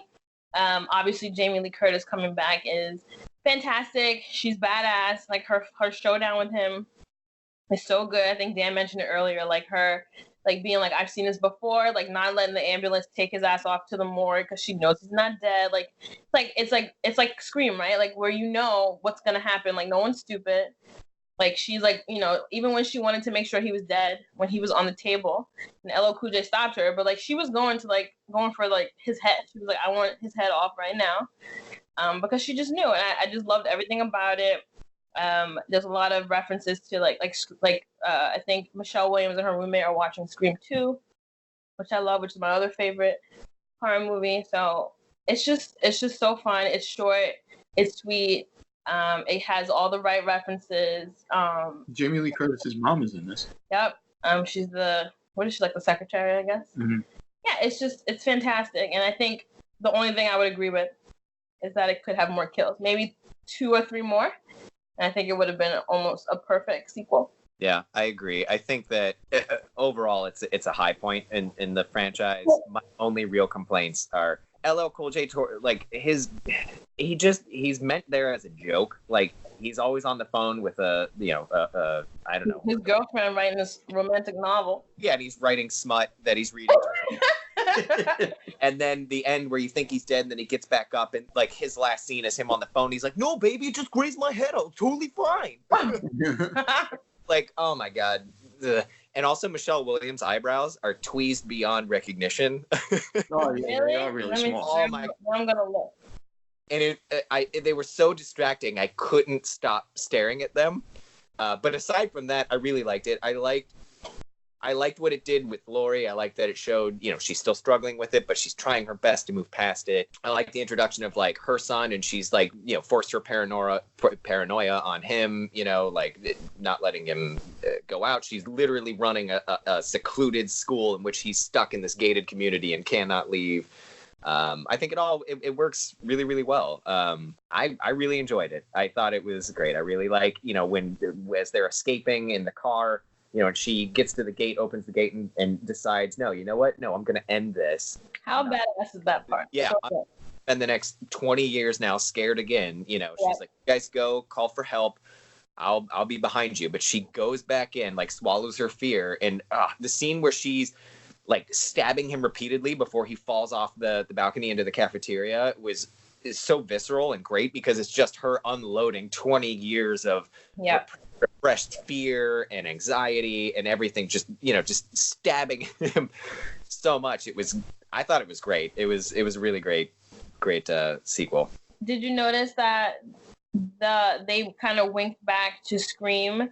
Because in Scream, when Drew Barrymore's character dies, I think the dad tells the mom to go down to the Mackenzies, which is a reference to Halloween, which is what she tells Lindsay and Tommy to go to the Mackenzies. So Scream winks at Halloween, and then H2O, when she tells them to like go ahead without her, they tell her to go to the Beckers, which is Drew Barrymore's family's name. So it was a nice wink back to Scream. That's great. I did not catch that. You win, Tara. Thank you, Dan. I mean, the ending of this movie is kind of what makes it all for me. You know, the showdown between Laurie and Michael, and the fact that she, spoiler alert, but I'm sure everybody has seen that, cuts his head off. I thought that was the perfect ending. I wish it would have ended. It's as much as it pains to say it, because we love these characters and we always look forward to new things with them, but it should have ended there. Where she cuts his head off and that's it, it's done. The music plays, she has like this sigh of relief and victory. It's like the perfect ending. Yeah. Also, another thing too is, and this is just me, I guess, being more of a traditionalist, for lack of a better word. I always had a problem with the fact that they ignored the fact that she had a daughter, right? That Jamie was her daughter. Mm-hmm.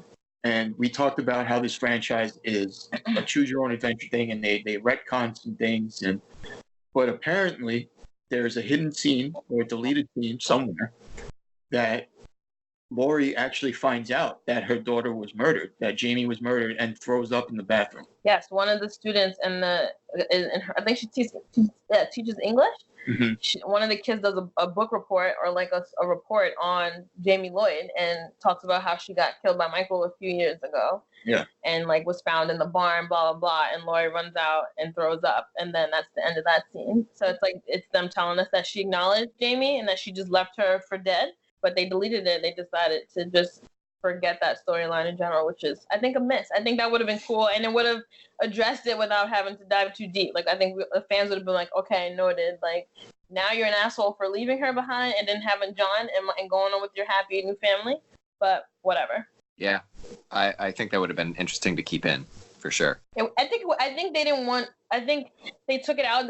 That would have villainized Laurie. Yeah, I was just gonna say that. I think that would have made us see her in a bad light, and that they probably didn't want that. So it was just like, let's just pretend she doesn't exist. Because I would have had rough feelings about her after that. There was also a lot of problems with the mask in this movie. Oh Lord, yes. You can clearly see that in some scenes the mask is digitized.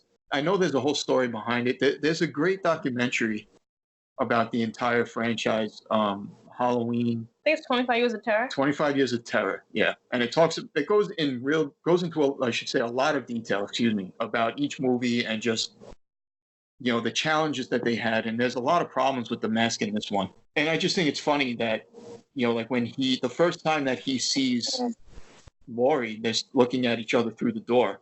It's like some weird. You can tell the mask just looks completely weird. It's like some weird Pillsbury Doughboy. Yeah. His hair is like pushed back, like slicked back. It's terrible. He has eyebrows. They painted eyebrows on it. Yeah, it was so weird. It's so weird, but also I'm glad that you brought that up because that slipped my mind for a minute.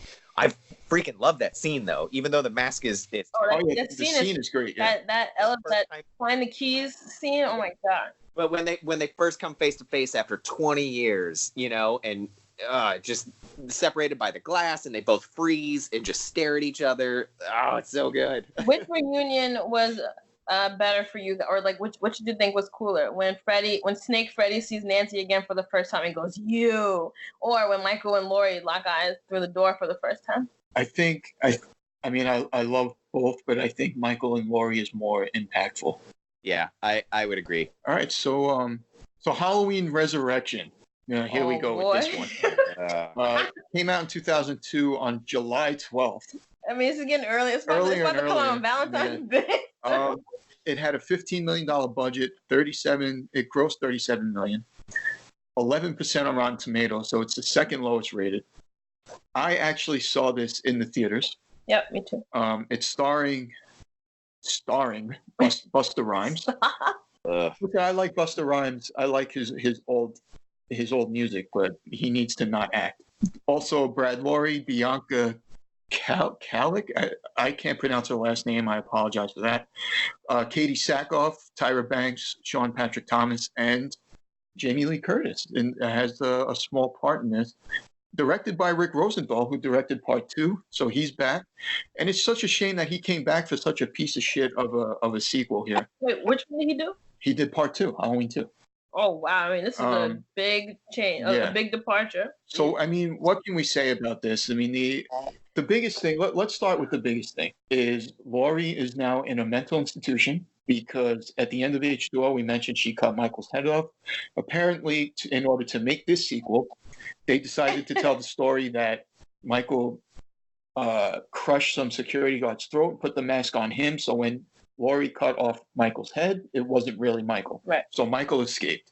And she found out, which made her go crazy. She's in a mental institution. Who knows what happened to her son? Michael comes to the institution, stalks her, and actually kills Laurie Strode, which should be one of the biggest moments in all of movie history.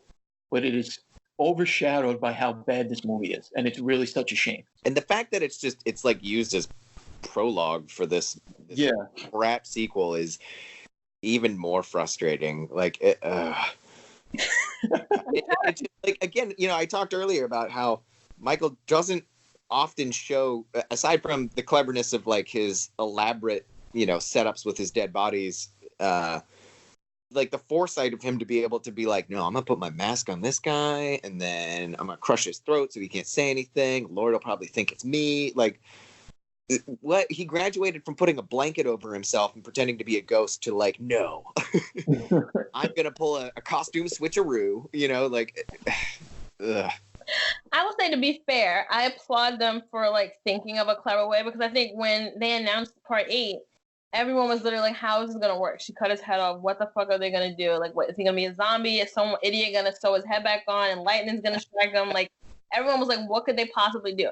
So I guess I applaud them for the effort. At least, like, it still doesn't make sense, but they tried, I guess, to like figure out a way to make this work.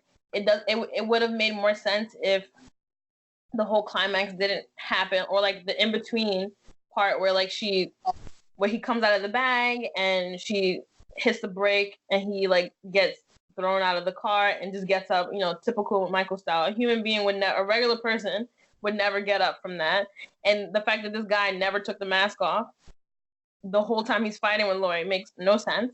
But whatever, I'll give them the A for effort. Let's not forget real quick that in Halloween 2, she shot him in the head twice. She shot him in the eyes. Right. Both eyes. From like 4 feet away. So he's literally been shot in the head twice and continued to come at her. So yeah, getting thrown out of a car, no big deal. No big deal. And that's a great visual too, by the way, from Halloween 2 with the blood pouring down the eyes and the mask. Well, for Michael, it's nothing. But I'm saying, if we're supposed to believe that was the paramedic. Right. That's the part that doesn't make sense. If it was Michael, sure. It doesn't make sense, and it's a cheap way to bring it back. They bring it back with such a poor story where it's, let's kill off Laurie Strode in the beginning of the movie, and then we're going to set it in this reality TV setting. Yeah, that was bad. This like Ghost Hunters type setting, and I like the Ghost Hunters show, but this Ghost Hunters type thing where it's all put together by Busta Rhymes and Tyra Banks, and the main character, even though she's like having visions of Michael Myers, has no connection to him whatsoever. And they put all these teenagers in this, I guess it really was the Myers house, but they decorate it with all these fake props and cameras, and it's just, and of course Michael is there, and he's like, what are all these people doing in my house? Now I'm going to kill everybody. The main character, I forget her name, but she's like working with Sarah. She's working with Deckard, who's like at a Halloween party, and he's messaging her. Who's her online boyfriend? Yeah, her online friend. None of it works. I mean, it just doesn't work. This is a perfect example of a cash grab. I mean, they in essence they all are, but this is one that you can easily identify as they didn't want to just continue it. They wanted to make money off of it, and they made such a poor and in doing so.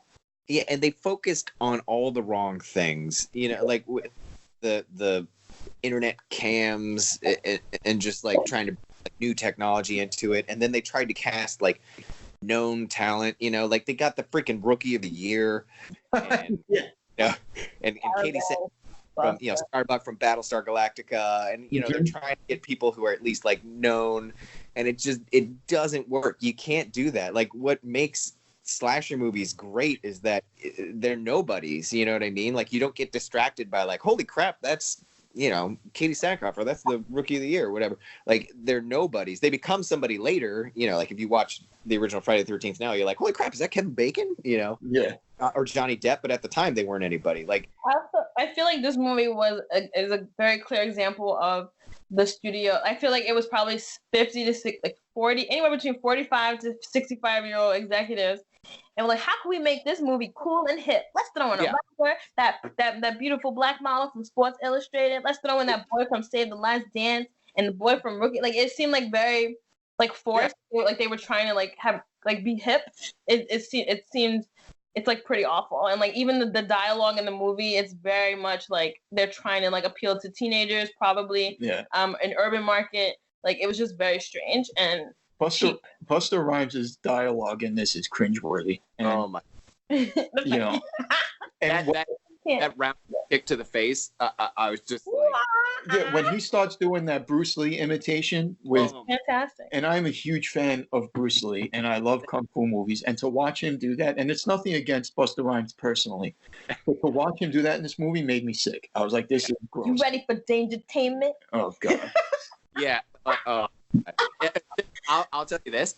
I rewatched, like I said, every movie in the series with the exception of 3 because I remember it perfectly, and this one. And not because I remember it perfectly, but because I hate this movie so much, I refuse. And I don't want it to show up. I don't want it to affect my algorithms on my, streaming services. I don't want it to show up anywhere that like, oh, Dan watched Halloween Resurrection, This one is definitely in the same boat as how I feel about the new Nightmare. The reboot. It's just like horrific. I don't want to ever talk about it. I don't want to see it. We actually own this movie, but that's because It's a collection. We that's had no because choice but to buy it. I have them all. So Yeah. But yeah, this movie is actually, it's offensive to me. It offends me. I don't think Sarah's a good final girl. I didn't really care if she got it or not, which is never good when she's the main character. I like Deckard, and that was probably it. But the part when she's like in the garage with the chainsaw, and she's like, "This is for Rudy. This is for all of them." It's just like so cringy. I wanted to like gouge my eyes out and cut my ears off. She's awful. The dialogue's awful. The kills are whatever. This is one horror slasher movie that I can say confidently that I really wanted to see Michael just kill everybody and walk away with a happy ending here. Yeah. I think there's an alternative ending on YouTube where Busta Rhymes, he kills Busta Rhymes in that garage during his little karate fight. When I saw this in the theaters, I don't remember this happening, but a friend of mine at the time saw it, and he said that when Busta came out and said "trick or treat, motherfucker," that people in the audience started clapping and cheering. I was like, "What? Why? It's so bad." Oh God. I'm trying to remember my theatrical experience. I feel like I may have like, I don't think I was cheering or anything, but I was like, whatever. But it just gets bad as you watch it more.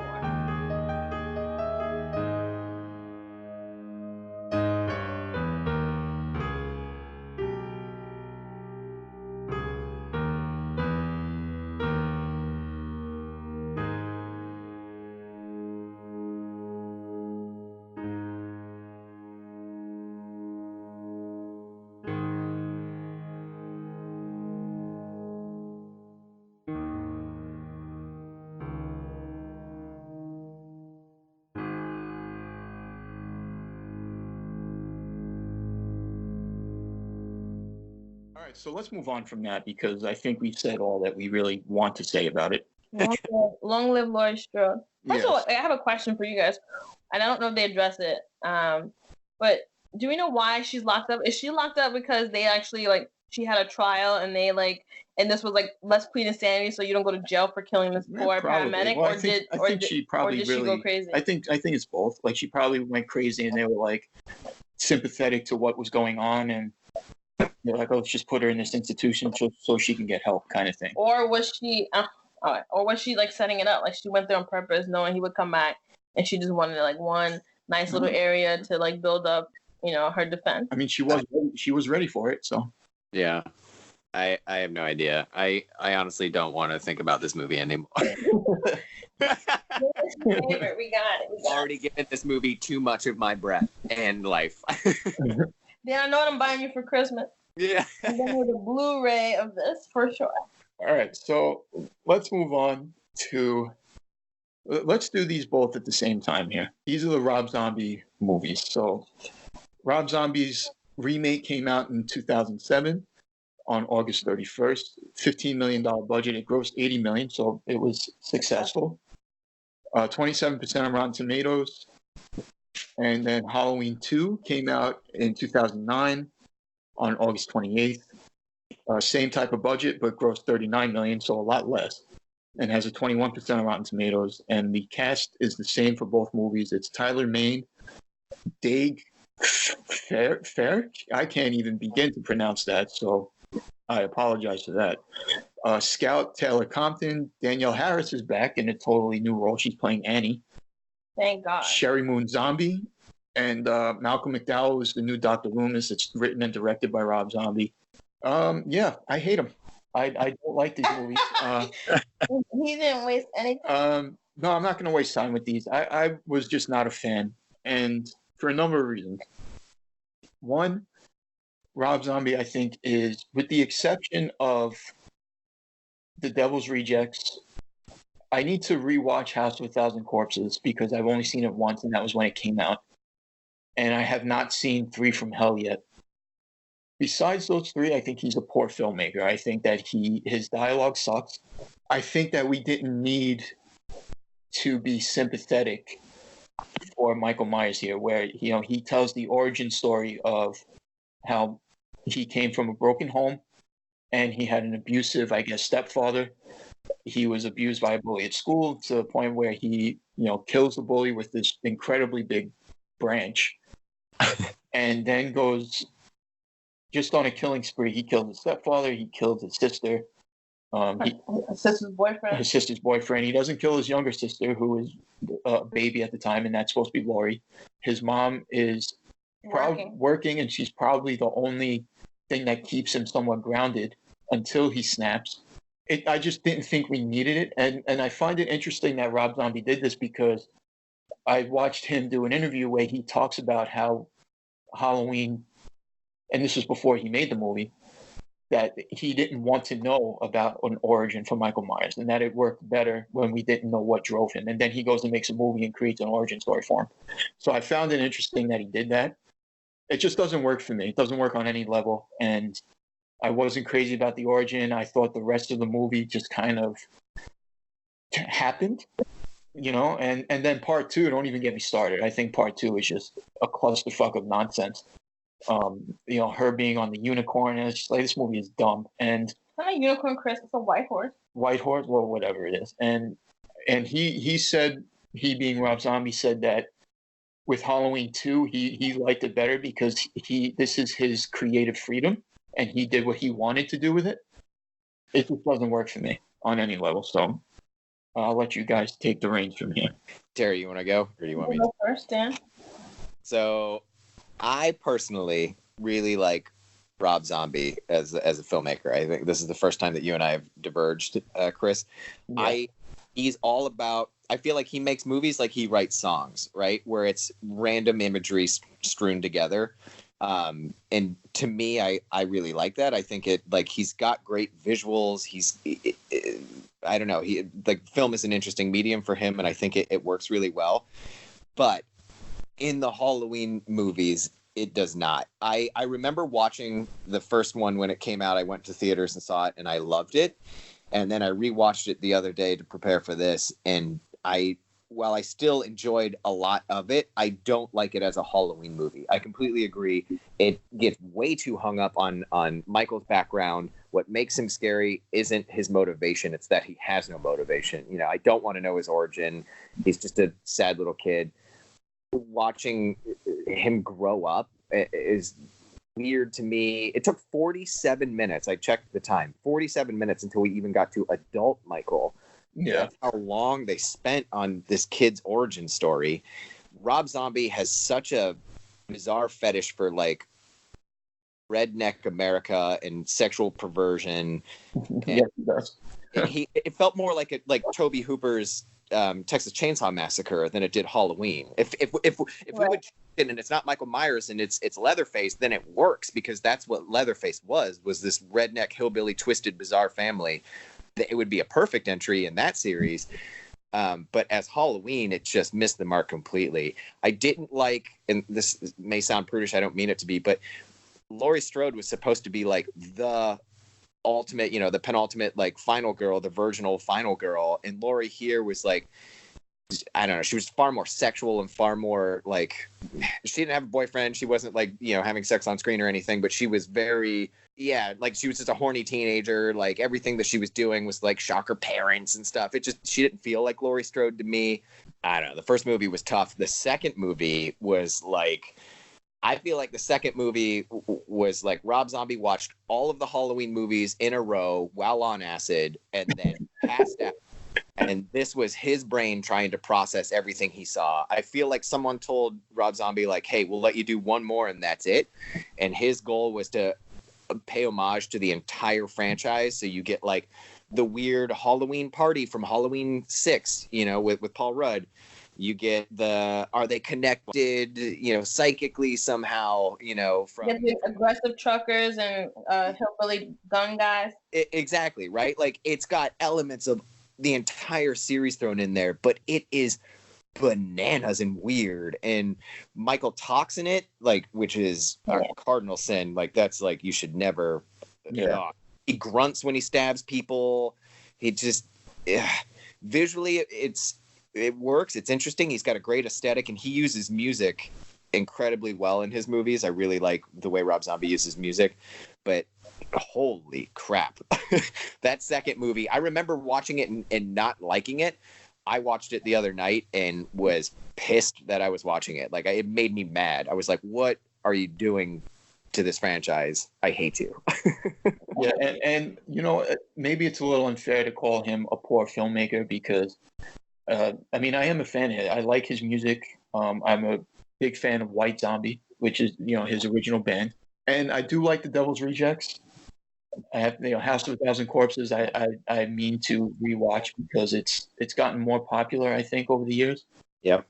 Three from Hell I haven't seen, but like Lords of Salem I enjoyed. 31 was weird, but I enjoyed it. I did not like I thought 31 was really bad. And Lords of Salem was just like, it was okay, it was whatever to me, but 31 I thought sucked. But I just think he wasn't the right guy to tell any type of Halloween story. His writing is very vulgar, it's profanity laced, it's just like F-bombs. Yeah, he writes, I get, if you can say it's unique, but I don't think it's unique in a good way. Yeah. And yeah, I just not a fan of what he did with these two movies, like, at all. They just don't work for me on any level. And I also don't like that, you know, what he did with Dr. Loomis, you know, turning him into like a sleazeball opportunist. He turned him into Gail Weathers. Yeah, pretty much. Yeah. But he did that in the second, because in the first movie I didn't quite get that. Yeah, it's the second one. But the second one, he was a full blown. Second one, he comes out with the turtleneck and the gold chain. I'm like, what is this? And like there was a scene where he's like doing his book tour and he poses next to a woman who wants a photograph, and he's like, "Are you a real redhead or something?" And I was just like, "What are you doing to look man?" Yeah, it was just weird and out of place and unnecessary, and yeah, I can't get behind these movies. So I'll take back what I said about him being a poor filmmaker, but I think when it comes to these Halloween movies, he was poor. It was a poor choice. I'll say I agree with both of you, and I'll keep mine short, but I didn't mind the backstory. I personally didn't necessarily feel bad for Michael. I think it didn't necessarily make something up, right? Like, we all know he killed Judith, and we all know that the parents came home and found everyone dead. So, like, that part was basically filling in the blanks. It wasn't like he made that up. It wasn't like the movie started with Michael breaking out of a penitentiary and we don't know what happened. Like, I just think he kind of filled in the blanks. I still didn't feel bad for Michael because he got bullied. Like, just like, I don't agree that I think it ruined everything because we became sympathetic. I was not sympathetic to him because he got bullied or because kids called his mom a stripper and a whore. Like, whatever. Like, that doesn't give you a license to kill people. So it didn't change that for me.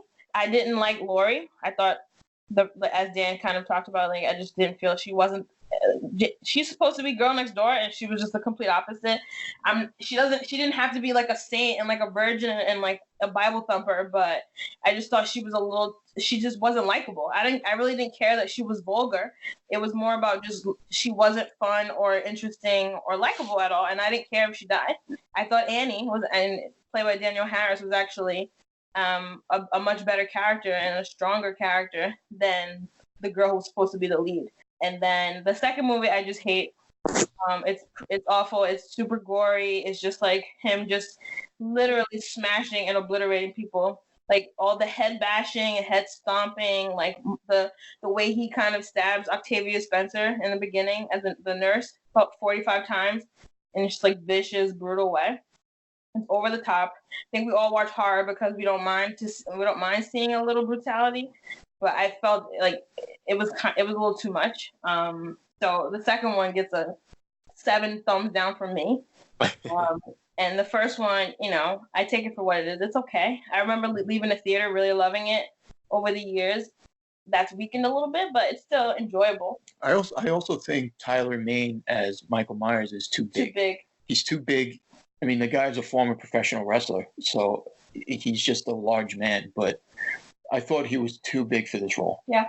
He's more like a Jason, and he might even be too big to be Jason, but he's definitely too big to be Michael. Like, Michael's supposed to be an average Joe. What do you think about that, Dan? You think that he's too big to play this role? It worked for me in this context, but I agree. Like, if we're looking at it in like what Michael Myers is and like should be, he was too big. Yeah. Like the scenes where they're like, escorting him around the Smith Grove or whatever, it worked because it was like, holy shit, that guy's huge and creepy. Like the scene go into his cell in the first movie and he's just got like hundreds of masks all over the place and his hair's obscuring his face. I'm like, well, that's creepy imagery, which is what Rob Zombie excels at. But aside from that, yeah, I agree. I think Rob Zombie took a note from Part 5 and had yet another scene where somebody helps them forever and they kill them. The what's his name? What's the Danny Trejo? Oh yeah. Yeah, he's so nice to him, helps him the whole time, had his back, and then he kills him. He's like, Mikey, I was so nice to you. Yeah, yeah, he's literally like crying, I was good to you, Mikey. Yeah. It was kind of sad, but it was I'm like, why must they make Michael kill these people who helped him? That's so annoying. Because I even feel like Michael has some kind of, I guess, emotion. Like, I feel like he's had plenty of times to kill Loomis, and he just gets Loomis out the way. He'll like throw him out the window. He'll like slice his arm. He doesn't ever really try to kill Loomis, I don't think. He just kind of like shoos him away in like a certain kind of fashion. So yeah. I think Michael knows what he's doing most of the time, and he chooses who he wants to like walk by and who he wants to kill. And I think he could have once again walked by this guy. All right. So, any final thoughts on the Rob Zombie attempt? Or do you want to move on? 2 thumbs up for the first one, 100 thumbs down for the second one. Yeah. Okay, so let's get into the final movie up until now of the franchise, and that's Halloween from 2018, last year. It came out October 19th, so back to being released around Halloween time. $10 million budget, and it grossed $255.5 million. Wow. So easy to say that it is the most successful in the entire franchise. It has a 79% on Rotten Tomatoes. Jamie Lee Curtis is once again back as Laurie, and Nick Castle, Judy Greer, James Jude Courtney, and Will Patton are also in this. Directed by David Gordon Green, written by Danny McBride, or co-written at least by Danny McBride. It was a satisfying return. I mentioned a little bit before my problems with this one as far as retconning the whole brother-sister relationship.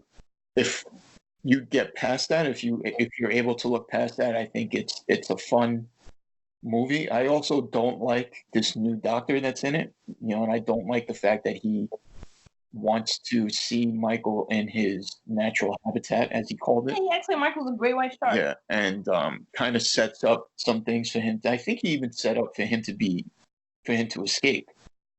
Yeah, I think that's what they were implying. Yeah, he did. Really? Yeah, and but other than that, I mean, I think that there's a lot of intensity in the movie. Michael is a little bit more brutal in this one.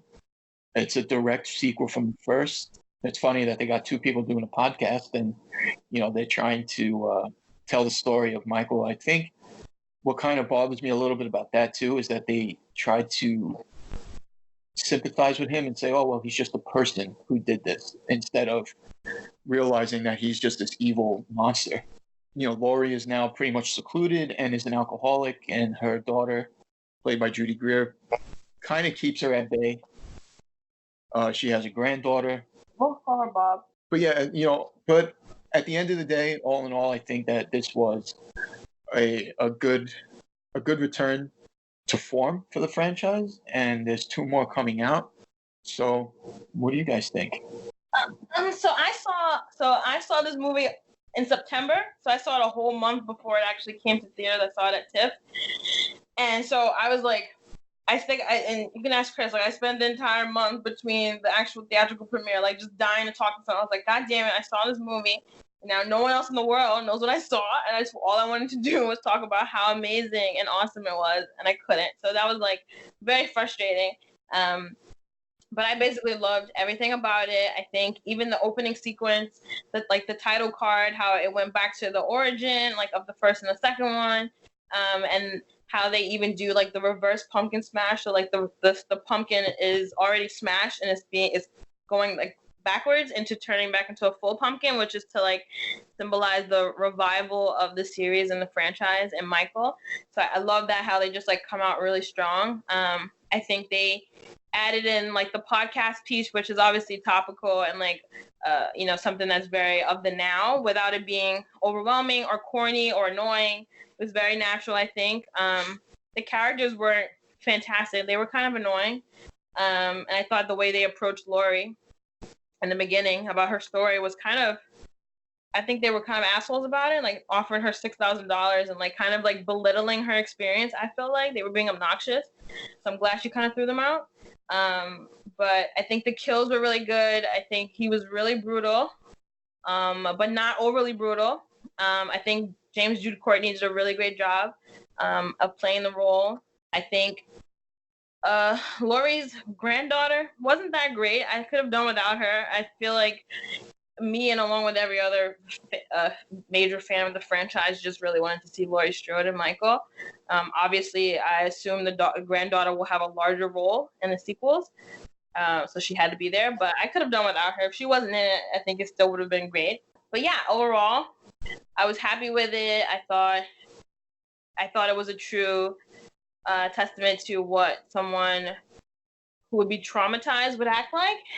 I did think it was a little dramatized, only because they treated Michael as though like he was just like this like notorious guy, and he had done so many things. But in reality, he had only killed like 2 or 3 people 30, 40 years ago.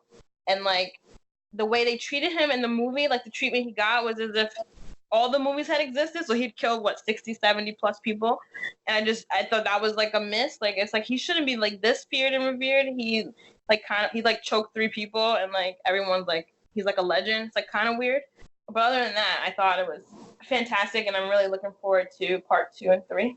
Yeah, I agree. That is interesting. I didn't really think about that, because you can't help when watching it but like keep it all straight in your head. You're right. He did just kill a couple people on one night. I mean, he killed, his sister when he was little, and then 15 years later he escaped and killed a couple more people, but that's not that crazy. Right, but yeah, I mean, they think like he's notorious. Like he's killed he's Jason Tye, like killed 100 plus people. It's like, like I would like he's done some damage, but like he shouldn't be like notorious. I don't think. Well, it's funny actually. They mentioned that, they directly addressed that in the movie. The boyfriend of her friend actually says something along the lines of like, by today's standards, that's not that crazy. Like I understand. I'm sorry, Grandma went through that, but like, guys, it's not that big a deal. You know what I mean? Like she survived and it's fine. And I don't know, but I loved it. I thought it was a great revival to the series. It's clearly written by people who know and love the franchise. It does.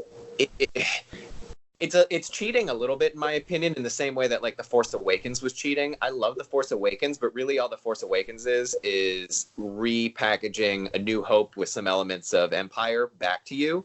And it's just like reframing. It follows the exact same beats. It reframes a couple things and like, repackages it and serves it right back to you. And you're like, yes, thank you. This feels like Star Wars again. This kind of does the same thing, where it follows a lot of the same beats. It just repackages it and serves it back to you. But it does it in like smart ways. Like I love the scene where the granddaughter's at school and it's Laurie Strode standing outside waiting for her. I loved, when Michael and Laurie are fighting in her Home Alone house of death. When he throws her out the window and then he looks out and she's gone. And then I love the scene where Judy Greer's, in the basement with the gun and she's crying, and you think, I fell for it myself as a viewer, thought like, oh my God, come on.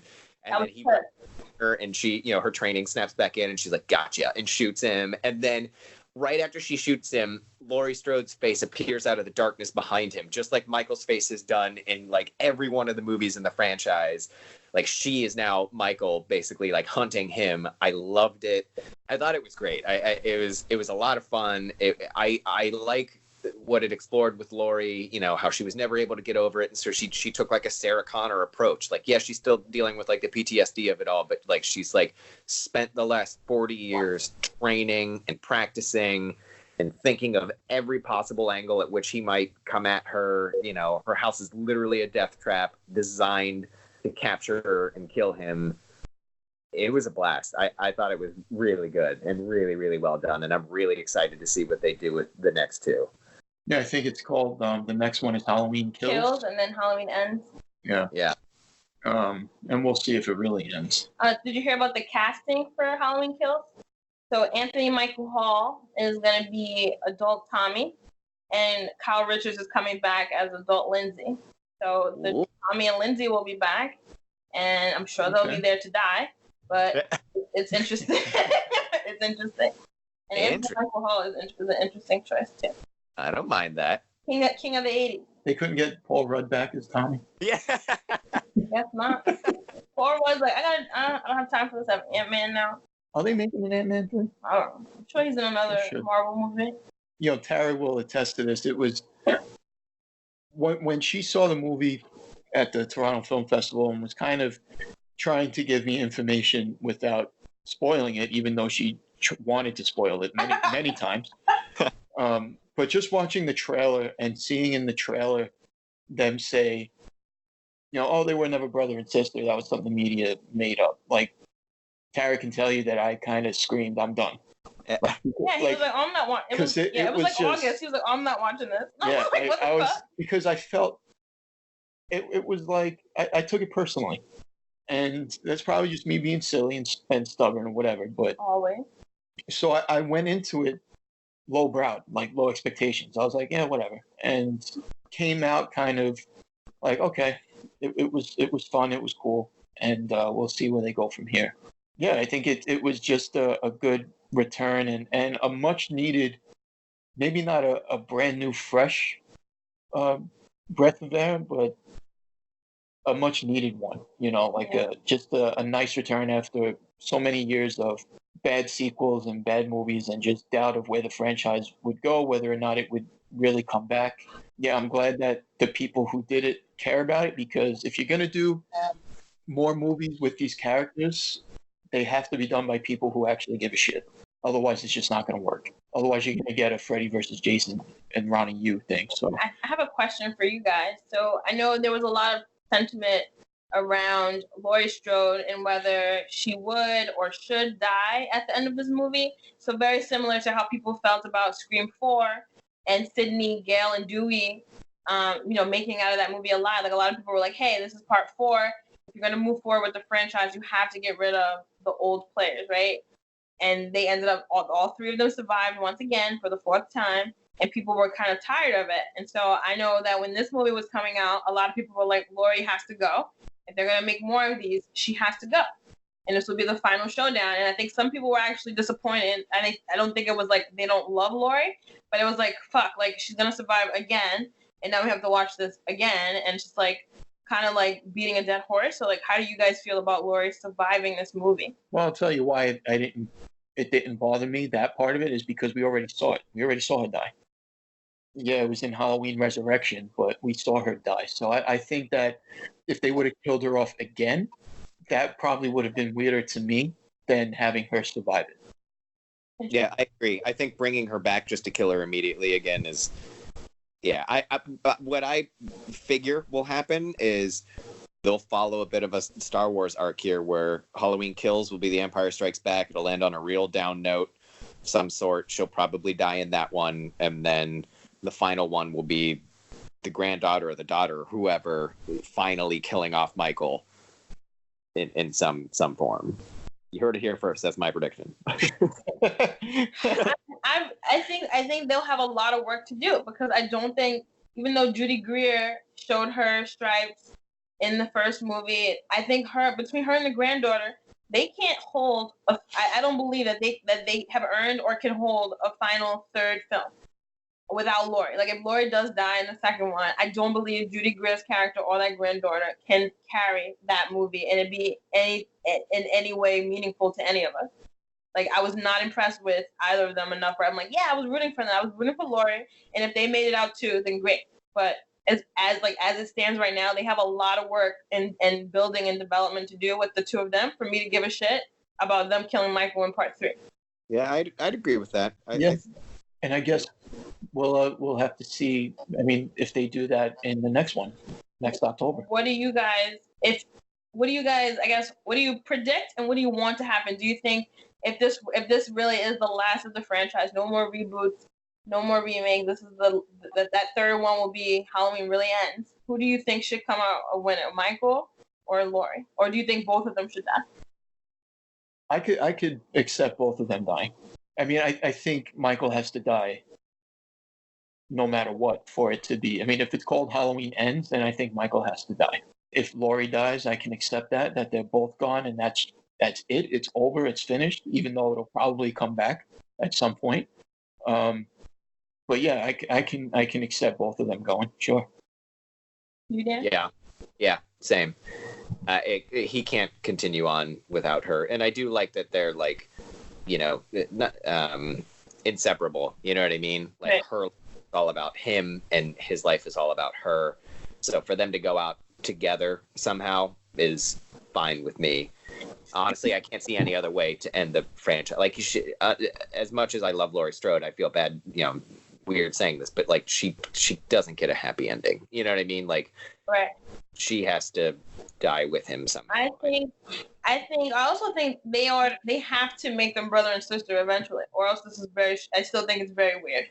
Like, because now it's going to be 3 movies of him just chasing this one lady. It's like, but what is his real beef with her? Like, what is it random? Is that's supposed to be the scary effect of like, oh, like he just picked this one random girl and he's gonna see this through? But I think they need to introduce the brother and sistership because it's not working for me with him just having this random vendetta for this random lady for decades. It's so weird. Do you guys have a ranking of the Strode kids? Because technically throughout all the series, she's had John, played by Josh Hartnett. She's got Jamie, so Daniel Harris, and then Judy Greer. So what's your ranking of the Strode kids? The only one that I ever really, Judy Greer is still, she's fresh to it. And so, and she's going to be a part of what's a planned now trilogy of movies. So we'll have to see. But I think the only one that I really cared about was Jamie. You didn't like John? John was whatever. What? Yeah, John was whatever. He was too dreamy. But weird. So you guys are being haters because Josh Hartnett is hot, so he doesn't. No, Daniel Harris is beautiful too. Right, and you guys like her. No, that's exactly what I'm saying. Not as an 11-year-old child, Tara. Who do you think I am? Yeah, she's an adult now. Yeah, I was going to say, I think her character was more interesting. She had more going on and more things to do. John was just like, he's just your average teenage boy. He's just like, I've got a girlfriend, I go to school. Oh no, there's a killer here. Let's run around. Like there wasn't anything to John that I was like, oh, interesting. You know what I mean? Like, it was just like, okay, yep, he's the son, and now he's being chased, and look out. Yeah. So for me, let me guess. For you, it's John. No, Jamie. I've already said Jamie's one of my favorite final girls. So I'd say Jamie, John, Judy Greer until further notice. All right, so that completes our rundown there of the entire franchise. That was talking about all of Laurie Strode's baby daddies and different kids. That's actually very she has true. 400 kids. So let's give a definitive ranking of the entire franchise here. So it's 11 movies in total. Who wants to go first? Ladies first. Tara, you go. Ladies first. Are we in 11 to first? So yeah. Worst to best. All right, here we go. Number 11, Halloween 3, Season of the Witch. Number 10, Halloween Resurrection. Number 9, Halloween Revenge of Michael Myers, Part 5. Number 8, Halloween, The Curse of Michael Myers, Part 6. You think Curse is better than 5? Yes. Okay. 7, Halloween 2007, Rob Zombie. 6, Halloween 2, 2009. 5, Halloween: The Return of Michael Myers Part 4. 4, Halloween 2 was in 1978. Oh no, that's 81. Yeah. 3, Halloween 2018. 2, Halloween H2O, and then number 1, Halloween 1978. All right. You want me to go next? Yep. All right, here we go. Number 11, Halloween 2, the remake. I never want to see that movie ever again. Number 10, Halloween Resurrection. I also never want to see that movie. It was really hard to figure out which one was the worst, but after watching that Halloween 2 remake, I was like, no, screw you. This is a hate crime. Number 9, Halloween 6, Curse of Michael Myers. Number 8, Halloween, was it 5, Revenge of Michael Myers. Number 7, the Halloween Rob Zombie reboot. Number 6, Halloween 4, Return of Michael Myers. Number 5, H2O. Number 4, this is interesting, Halloween 3, Season of the Witch. Just because I love that movie so much, I didn't think it was fair to throw it at the end just because it doesn't have Michael Myers. Number 3, the 2018 Halloween. Number 2 is Halloween 2, and number 1 is Halloween 1. I mean, come on. Right. We have like ours the same end piece. Your bottom half got crazy. Yeah. But like 10 through 7, we're pretty much the same. Mine's a little different. I'm interested to see I'm interested to see what you say. Oh boy. So here we go. Number 11 is the Halloween 2 Rob Zombie version. Oh my god. What? That's the worst one. I know. Halloween. Number 10 is Rob Zombie's remake, Halloween, from 2007. Number 9 is Resurrection. Number 8 is Part 6, Curse of Michael Myers. Number 7 is Part 3, Season of the Witch. Not because it's just, not Michael Myers, but I just think, I like to think of it as its own thing. That's number 7. Number 6 is Revenge of Michael Myers, Part 5. Number 5 is 2018. Oh my god. Last year's movie. Number 4 is H2O. Number 3 is Part 4, Return of Michael Myers. Number 2 is Halloween 2 from 1981. And then number 1 is, of course, the original from 1978. What's number 2? Part 2. This is crazy. What was crazy about it? Good, they're so strong and they work so well together. Break them up. You can't break them up. I think some of that is crazy. What's crazy? Tell me. I think you had Part 4 before H2O, which is crazy to me. I do. When you couldn't even remember anybody's name in that movie. Not true. You was like she was trying to date that boy. I knew his name was Brady. I just called him that boy. You know Rachel's name. Of course I knew Rachel's name. No. Honestly, Tara, I'm sure it's because of Michelle Williams' eyebrows that it got ranked lower. It's got to be those eyebrows. You guys are haters. I can't believe you guys have. Both of you have H2O. I think 5 and below, right? H2O is 4 for me. And it's 5.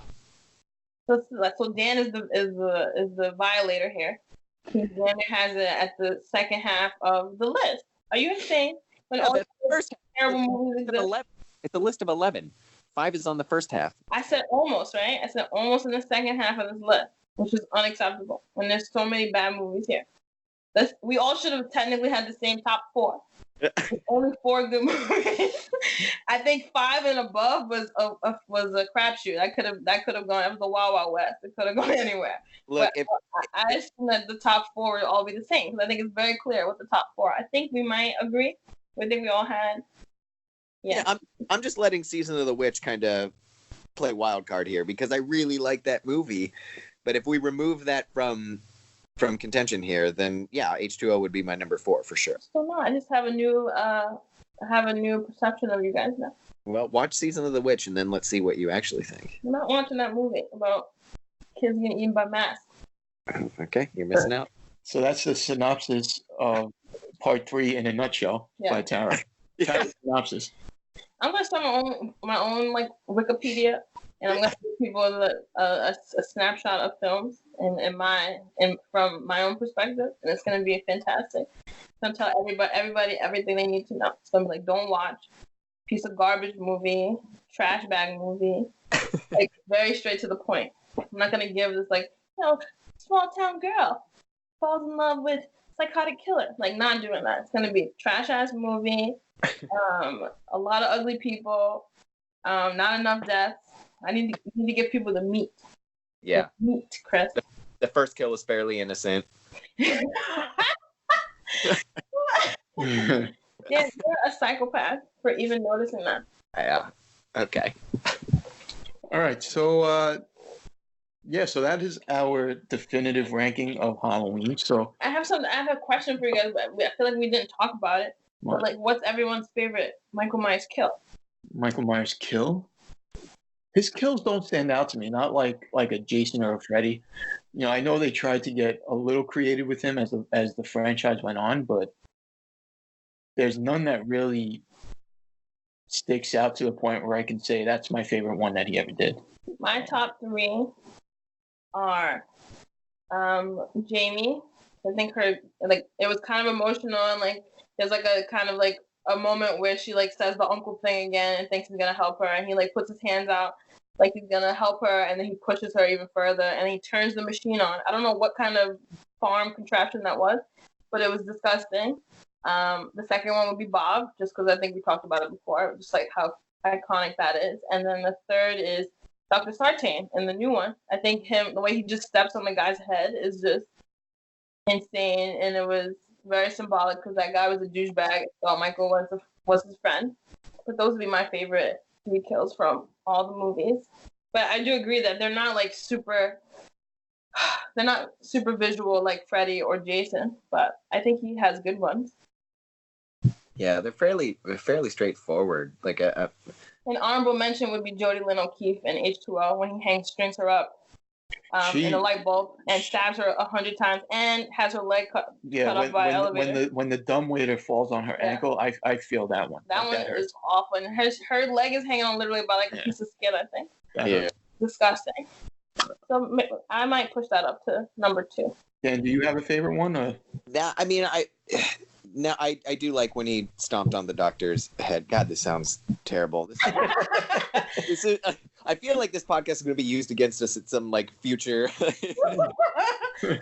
I'm never going to run for public office otherwise. My favorite was when he stomped on the doctor's head. Because I feel like maybe the first inventive kill that he had was Halloween 2, where he scalds that woman's face to death in the like hot tub. Yeah. After he was a pervert and got his kicks on and let her lick his finger for 10 minutes. Yeah, well, that's on her turning around. Like, also weird. You're in a hospital, you guys. It's there are diseases there. Stop getting it on in a hospital. I think we've learned that over the years. Michael's kind of a pervert. He like watches people change clothes. He like lets people suck his finger. Like, he's kind of gross and a little pervy, but whatever. And he hates animals. Well, I think that all goes back to the fact that, his first kill was a result of watching his sister have sex. So, I think there's some weird sexual, And Michael's also clearly a virgin, so maybe he's curious sometimes.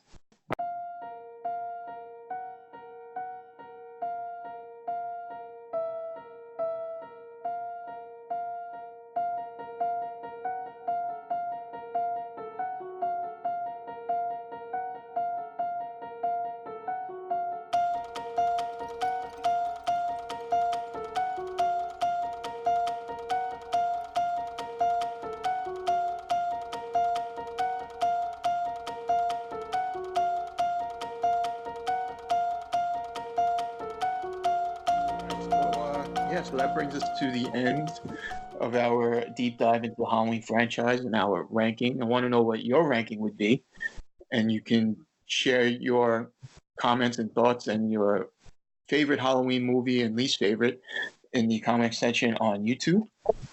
Search for the Fans Perspective and search for Celebrity Cafe on YouTube.